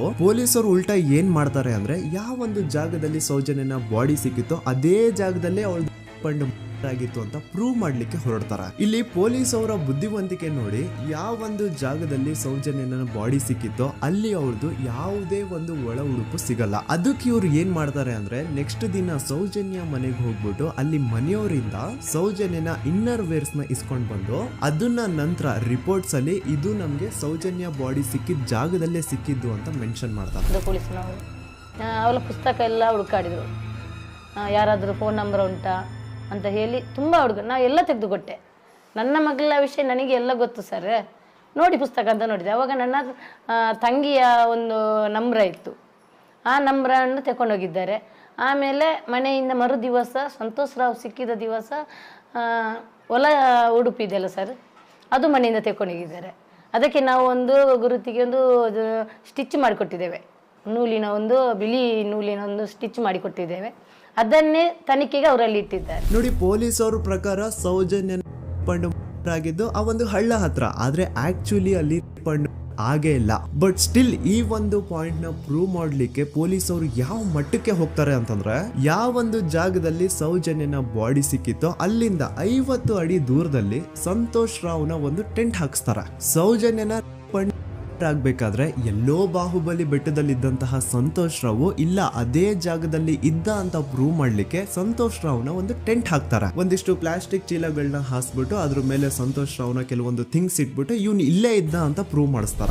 ಈಗ ಸ್ವಲ್ಪ ತಲೆ ಯೂಸ್ ಮಾಡಿ, ಸೌಜನ್ಯ ಕಾಣೆಯಾಗಿದ್ದ ದಿನ ಸೌಜನ್ಯನ ಮನೆಯವರು ಅಂಡ್ ಊರಿನ ಜನ ಸುಮಾರು 200-300 ಜನ ಸೇರ್ಕೊಂಡ್ಬಿಟ್ಟು ಸೌಜನ್ಯಗೋಸ್ಕರ ಹುಡುಕ್ತಾರೆ. ಅವ್ರು ಅದೇ ಜಾಗದಲ್ಲಿ ಹುಡುಕ್ತಾರ ಗುರು, ಎಲ್ಲೂ ಜಾಸ್ತಿ ದೂರ ಹೋಗಲ್ಲ, ಅದೇ ಜಾಗದಲ್ಲಿ ಜಾಗದಲ್ಲೇ ಹುಡುಕ್ತಿರ್ತಾರ. ಕತ್ಲೆಯಲ್ಲಿ ಸೌಜನ್ಯನ ಬಾಡಿ ಕಾಣಿಸಿಲ್ಲ ಅನ್ಕೊಳ್ಳಿ, ಏನೋ ಸ್ವಲ್ಪ ಪೊದೆಗಳ ಹಿಂದೆ ಅಥವಾ ಬೇಲಿಗಳು ಅಡ್ಡ ಬಂದಿರಬಹುದು, ಹಾಗಾಗಿ ಅವಳ ಬಾಡಿ ಕಾಣಿಸಿಲ್ಲ ಅನ್ಕೊಳ್ಳಿ. ಆದ್ರೆ ಅಲ್ಲಿಂದನೇ 50 ಅಡಿ ದೂರದಲ್ಲಿರುವಂತಹ ಸಂತೋಷ್ ರಾವ್ನ ಟೆಂಟ್ ಆ 200-300 ಜನರಲ್ಲಿ ಒಬ್ರಿಗೂ ಕಾಣಿಸಿಲ್ವಾ? ಅಷ್ಟೇ ಅಲ್ಲ, ನೆಕ್ಸ್ಟ್ ದಿನ ಅಂದ್ರೆ 10 ಅಕ್ಟೋಬರ್ 2012 ಸೌಜನ್ಯನ ಮೃತದೇಹ ಸಿಕ್ಕಿದೆ ಅನ್ನೋ ಒಂದು ನ್ಯೂಸ್ ಲೋಕ್ ಲೈಟ್ಸ್ ಗೆಲ್ಲ ಗೊತ್ತಾದಾಗ ಅಲ್ಲಿ ಒಂದು ಅಂದಾಜು ಪ್ರಕಾರ 3,000 ಜನ ಸೇರ್ತಾರಂತ. ಆಗ್ಲೂ ಸಹ ಆ 3,000 ಜನರಲ್ಲಿ ಒಬ್ರಿಗೂ ಸಹ ಆ ಸಂತೋಷ್ ರಾವ್ನ ಟೆಂಟ್ ಕಾಣಿಸೇ ಇಲ್ಲ. ಜಾಸ್ತಿ ದೂರ ಇಲ್ಲ ಗುರು, ಎಲ್ಲಿ ಬಾಡಿ ಸಿಕ್ಕಿರುತ್ತೋ ಅಲ್ಲಿಂದ 50 ಅಡಿ ದೂರ ಅಷ್ಟೇ. ಆದ್ರೂ ಆ ಟೆಂಟ್ ಯಾರಿಗೂ ಕಾಣಿಸೇ ಇಲ್ಲ. ಹೇಗೆ? ಯಾಕಂತಂದ್ರೆ ಆ ಟೆಂಟ್ ಅಲ್ಲಿ ಇರ್ಲೇ ಇಲ್ಲ. ಇದ್ರೆ ತಾನೇ ಕಾಣಿಸೋದಕ್ಕೆ. ಪಾಪ ಸಂತೋಷ್ ರಾವ್ನ ಈ ಕೇಸಲ್ಲಿ ಹೆಂಗಾದ್ರೂ ಮಾಡಿ ಫಿಟ್ ಮಾಡ್ಲೇಬೇಕು ಅಂತ ಪೊಲೀಸ್ ಅವ್ರು ಫಿಕ್ಸ್ ಆಗ್ಬಿಟ್ಟಿದ್ರು. ಇನ್ನೊಂದು ಲಾಜಿಕಲ್ ಪಾಯಿಂಟ್ ಹೇಳ್ತೀನಿ ನಿಮ್ಗೆ, ಈ ಒಂದು ಸ್ಟೇಟ್ಮೆಂಟ್ ನ ನೋಡಿ. ಈ ಸ್ಟೇಟ್ಮೆಂಟ್ ಬೇರೆ ಯಾರು ಕೊಟ್ಟಿದ್ದಲ್ಲ ಗುರು. 5 ಜನ ಕಿಡಿಗೇಡಿಗಳು ಸಂತೋಷ್ ರಾವ್ನ ಬಾಹುಬಲಿ ಬೆಟ್ಟದಿಂದ ಕರ್ಕೊಂಡ್ ಬಂದು ಪೊಲೀಸ್ ಅವ್ರ ಕೈಗೆ ಒಪ್ಸಿದ್ರು. ಆ ಕಿಡಿಗೇಡಿಗಳಲ್ಲೇ ಒಬ್ಬ ಕೊಟ್ಟಂತಹ ಸ್ಟೇಟ್ಮೆಂಟ್ ಇದು. ಇದ್ರಲ್ಲಿ ಇವನ್ ಹೇಳ್ತಿದ್ದಾನೆ ಸಂತೋಷ್ ರಾವ್ ಕೈಯಲ್ಲಿ ಒಂದು ಚೀಲ ಇತ್ತು ಅಂತ. ಈಗ ಸಂತೋಷ್ ರಾವ್ನ ಅರೆಸ್ಟ್ ಮಾಡಾದ್ಮೇಲೆ ಅವನ ಕೈಯಲ್ಲಿ ಇದ್ದಂತಹ ಚೀಲ ಕೂಡ ಪೊಲೀಸ್ ಅವರು ತಮ್ಮ ಕಸ್ಟಡಿಗೆ ತಗೊಂಡಿರ್ತಾರ ತಾನೆ. ಹಾಗಿದ್ರೆ ಸಂತೋಷ್ ರಾವ್ನ ಚೀಲ ಅಂಡ್ ಅದ್ರಲ್ಲಿ ಇದ್ದಂತಹ ಅವನ ವಸ್ತುಗಳು ಪೊಲೀಸ್ ಕಸ್ಟಡಿಲೇ ಇರ್ಬೇಕೆ ಹೊರತು ಅದ್ಯಾವುದೋ ಕಾಡಲ್ಲಿ ಆ ಟೆಂಟ್ ಒಳಗಡೆ ಅಲ್ಲ. ಅಂಡ್ ಇನ್ನೊಂದು ಮೇನ್ ಇಂಪಾರ್ಟೆಂಟ್ ಆಗಿ ಸಂತೋಷ್ ರಾವ್ನ ಪೊಲೀಸ್ ಅವರು ಕಸ್ಟಡಿಗೆ ತಗೊಂಡಿದ್ದು 11 ಅಕ್ಟೋಬರ್ 2012. ಆದ್ರೆ ಅಫಿಷಿಯಲ್ ಆಗಿ ಪೇಪರ್ಸ್ ಮೇಲೆ ತೋರಿಸಿರೋದು 13 ಅಕ್ಟೋಬರ್ 2012. ಹಾಗಿದ್ರೆ ಆ 2 ದಿನ ಸಂತೋಷ್ ರಾವ್ನ ಪೊಲೀಸ್ ಸ್ಟೇಷನ್ ಅಲ್ಲಿ ಇಟ್ಕೊಂಡು ಪೊಲೀಸ್ ಅವರು ಏನ್ ಮಾಡ್ತಿದ್ರು? ಇದು ಇಲ್ಲಿಗಲ್ ಡಿಟೆನ್ಷನ್ ತಾನೆ. ಈಗಷ್ಟೇ ನಾನು ಡಾಕ್ಟರ್ ಆದಮ್ ಅವ್ರು ಕೊಟ್ಟಂತಹ ಪೋಸ್ಟ್ ಮಾರ್ಟಮ್ ರಿಪೋರ್ಟ್ ನೋಡಿದೆ. ಅಂಡ್ ಇದ್ರಲ್ಲಿ ಏನಿದೆ ಗೊತ್ತಾ?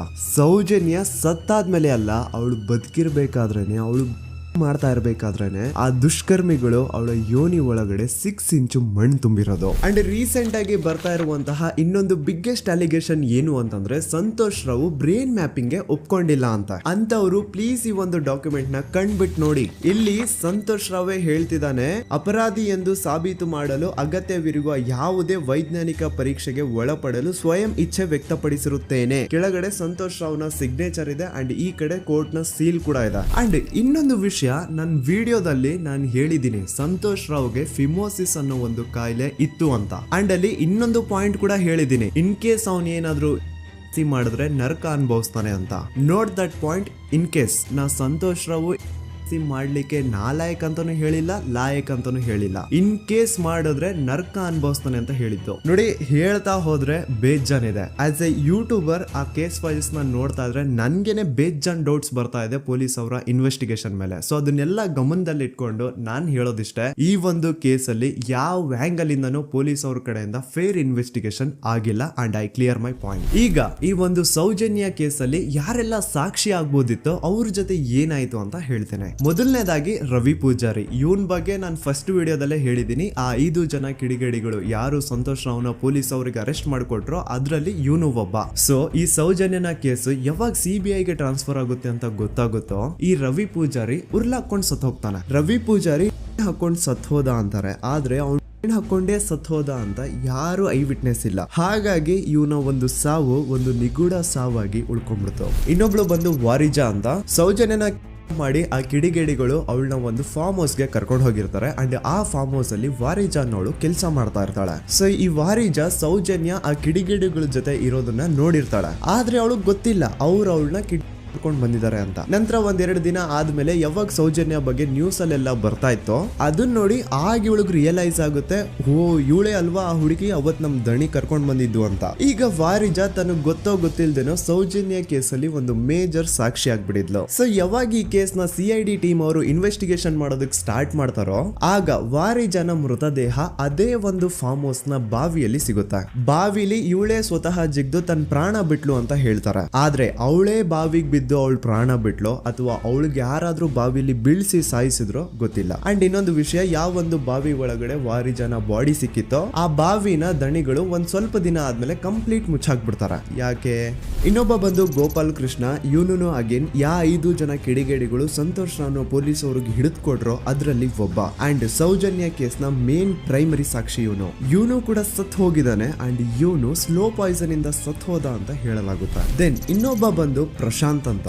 ಸೌಜನ್ಯನ ಮಾಡಿ ಆ ಕಿಡಿಗೇಡಿಗಳು ಅವಳನ್ನ ಯಾವ ಜಾಗಕ್ಕೆ ಕರ್ಕೊಂಡು ಹೋಗಿದ್ರೋ ಇವನು ಆ ಜಾಗದಲ್ಲಿ ಕೆಲಸ ಮಾಡೋನು. ಇವನು ಪಾಪ ಸೌಜನ್ಯನ ಆ ಕಿಡಿಗೇಡಿಗಳಿಂದ ಬಿಡಿಸೋದಕ್ಕೆ ಟ್ರೈ ಮಾಡ್ತಾನೆ, ಆದ್ರೆ ಅದು ಸಾಧ್ಯ ಆಗಲ್ಲ. ನಂತರ ಕೆಲವೇ ದಿನಗಳಲ್ಲಿ ಇವಂದು ಕೊಲೆ ಆಗುತ್ತಾ.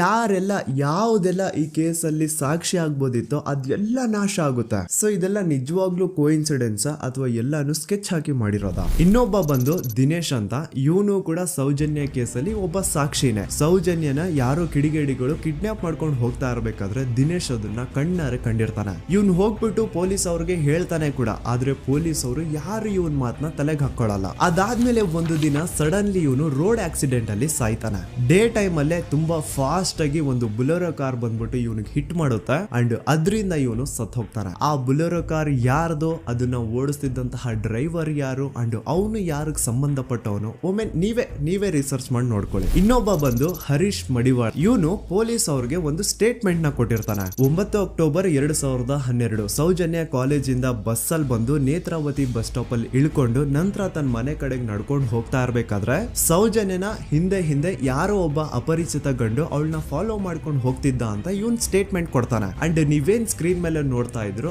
ಇದೇ ಆ ಸ್ಟೇಟ್ಮೆಂಟ್ ನ ಕಾಪಿ. ಇದ್ರಲ್ಲಿ ಎಲ್ಲಿನೂ ಹರೀಶೇ ಈ ಒಂದು ಸ್ಟೇಟ್ಮೆಂಟ್ ಕೊಟ್ಟಿದ್ದಾನೆ ಅಂತ ಅವನ ಸಿಗ್ನೇಚರ್ ಆಗ್ಲಿ ಸೈನ್ ಆಗ್ಲಿ ಏನೂ ಇಲ್ಲ. ಈ ಸ್ಟೇಟ್ಮೆಂಟ್ ನ ತಗೊಂಡಿರುವಂತಹ ಪೊಲೀಸ್ ಅವ್ರ ಸಿಗ್ನೇಚರ್ ಇದೆ, ಆದ್ರೆ ಹರೀಶ್ ನ ಸೈನ್ ಮಾತ್ರ ಎಲ್ಲೂ ಇಲ್ಲ. ಯಾಕಂತಂದ್ರೆ ಈ ಸ್ಟೇಟ್ಮೆಂಟ್ ನ ಹರೀಶ್ ಕೊಟ್ಟೇ ಇಲ್ಲ. ಎಲ್ಲಿ ಈ ಒಂದು ಕೇಸು CBI ಹೋಗಿ ಅವಾಗ CBI ಅವರು ಹರೀಶ್ ನ ಕರೆಸ್ಬಿಟ್ಟು ಇದ್ರ ಬಗ್ಗೆ ಕೇಳಿದಾಗ ಎಲ್ಲಿ ಹರೀಶ್ ಈ ಸ್ಟೇಟ್ಮೆಂಟ್ ನ ನಾನು ಕೊಟ್ಟೇ ಇಲ್ಲ ಸರ್ ಅಂತ ಬಾಯಿ ಬಿಟ್ಬಿಡ್ತಾನೋ ಅಂತ ಹರೀಶ್ ನು ಕೂಡ ಸಾಯ್ ಹೊಡಿತಾರೆ. ಹರೀಶ್ ಒಮ್ಮೆ ತನ್ನ ಬೈಕ್ ಅಲ್ಲಿ ಹೋಗ್ತಾ ಇರ್ಬೇಕಾದ್ರೆ ಯಾವುದೋ ಒಂದು ಅಪರಿಚಿತ ಕಾರ್ ಬಂದ್ಬಿಟ್ಟು ಅವನ್ನ ಗುದ್ಬಿಡುತ್ತೆ ಅಂಡ್ ಅದರಿಂದ ಹರೀಶ್ ನ ಸಾವಾಗುತ್ತಾ. ನೋಡಿ, ಯಾವುದೇ ಆಕ್ಸಿಡೆಂಟ್ ಕೇಸ್ ಅಲ್ಲಿ ರೂಲ್ ಏನು ಅಂತಂದ್ರೆ ಇಫ್ ಇನ್ ಕೇಸ್ ನನ್ಗೆ ಯಾವ್ದಾದ್ರು ಬಂದು ಒಂದು ವೆಹಿಕಲ್ ಏನಾದ್ರು ಹಿಟ್ ಮಾಡಿದಾಗ ನನ್ಗೇನಾದ್ರು ಪ್ರಜ್ಞೆ ಇದ್ರೆ ನಾನ್ ಪೊಲೀಸ್ ಅವ್ರಿಗೆ ಕಂಪ್ಲೇಂಟ್ ಕೊಡ್ಬೋದು, ಅಥವಾ ನನ್ನ ಹೆಂಡತಿ ಏನಾದ್ರು ಇದ್ರೆ ಅವ್ರು ಪೊಲೀಸ್ ಅವ್ರಿಗೆ ಕಂಪ್ಲೇಂಟ್ ಕೊಡ್ಬೋದು, ಅಥವಾ ತಂದೆ ತಾಯಿ ರಕ್ತ ಸಂಬಂಧ ಯಾರಿರ್ತಾರೋ ಅವ್ರು ಕಂಪ್ಲೇಂಟ್ ಕೊಡ್ಬೋದು. ಆದ್ರೆ ಹರೀಶ್ ಕೇಸಲ್ಲಿ ಯಾರೋ ಒಬ್ಬ ಥರ್ಡ್ ಪರ್ಸನ್ ಬಂದ್ಬಿಟ್ಟು ಕಂಪ್ಲೇಂಟ್ ಕೊಡ್ತಾನೆ. ಆ ಥರ್ಡ್ ಪರ್ಸನ್ ಯಾರು, ಅವನ್ಗೂ ಹರೀಶ್ಗೂ ಏನ್ ಸಂಬಂಧನೇ ಇಲ್ಲ. ನೀವು 2021ರಲ್ಲಿ ಹರೀಶ್ ಮಡಿವಾಳ ಒಂದು ಕಂಪ್ಲೇಂಟ್ ಕೊಟ್ಟಿದ್ರಿ. ಹರೀಶ್ ಮಡಿವಾಳ ಆಕ್ಸಿಡೆಂಟ್ ಕೇಸಲ್ಲಿ. ಅವ್ರಿಗೆ ನೀವ್ ಏನಾಗ್ಬೇಕು ಸರ್? ಸರ್ ನಾವು ಸ್ಟಾಪ್ ಅಷ್ಟೇ. ಎಲ್ಲಿದ್ದು ಸ್ಟಾಪ್ ಸರ್? ಧರ್ಮಸ್ಥಳ ಅನ್ನಪೂರ್ಣದು. ನಿಮ್ಗೆ ಏನಾದ್ರು ಗೊತ್ತಿತ್ತ ಸರ್ ಅದು ಪ್ರಕರಣದ ಬಗ್ಗೆ? ಸರ್ ನಂಗೇನು ಗೊತ್ತಿಲ್ಲ ಸರ್. ಗೊತ್ತಿಲ್ವಾ? ಗೊತ್ತಿಲ್ಲ. ನಾನು ಹಿಂದಿಂದ ಹೋಗ್ತಿದ್ದೆ ಡ್ಯೂಟಿಗೆ, ಅವ್ರು ಮುಂದಿಂದ ಹೋಗ್ತಿದ್ರು. ನೀವು ನಾನು ಸ್ಪಾಟಲ್ಲಿ ಇದ್ರಾ? ಸ್ಪಾಟಲ್ಲಿ ಇಲ್ಲ. ಯಾಕಂದ್ರೆ ನಂಗೆ ಗೊತ್ತಾದ ಛತ್ರಕ್ಕೆ ಹೋದ್ಮೇಲೆ. ಛತ್ರಕ್ಕೆ ಹೋದಾದ್ಮೇಲೆ ಮತ್ತೆ ಕಂಪ್ಲೇಂಟ್ ಕೊಟ್ರಿ ನೀವು? ಸರ್ ನಾನು ಕೊಟ್ಟದಂದ್ರೆ ನನ್ನ ಮ್ಯಾನೇಜರ್ ಕಳಿಸಿದ್ದೆ ಅಷ್ಟೇ. ಇಲ್ಲಿಂದ? ಧರ್ಮಸ್ಥಳದಿಂದ.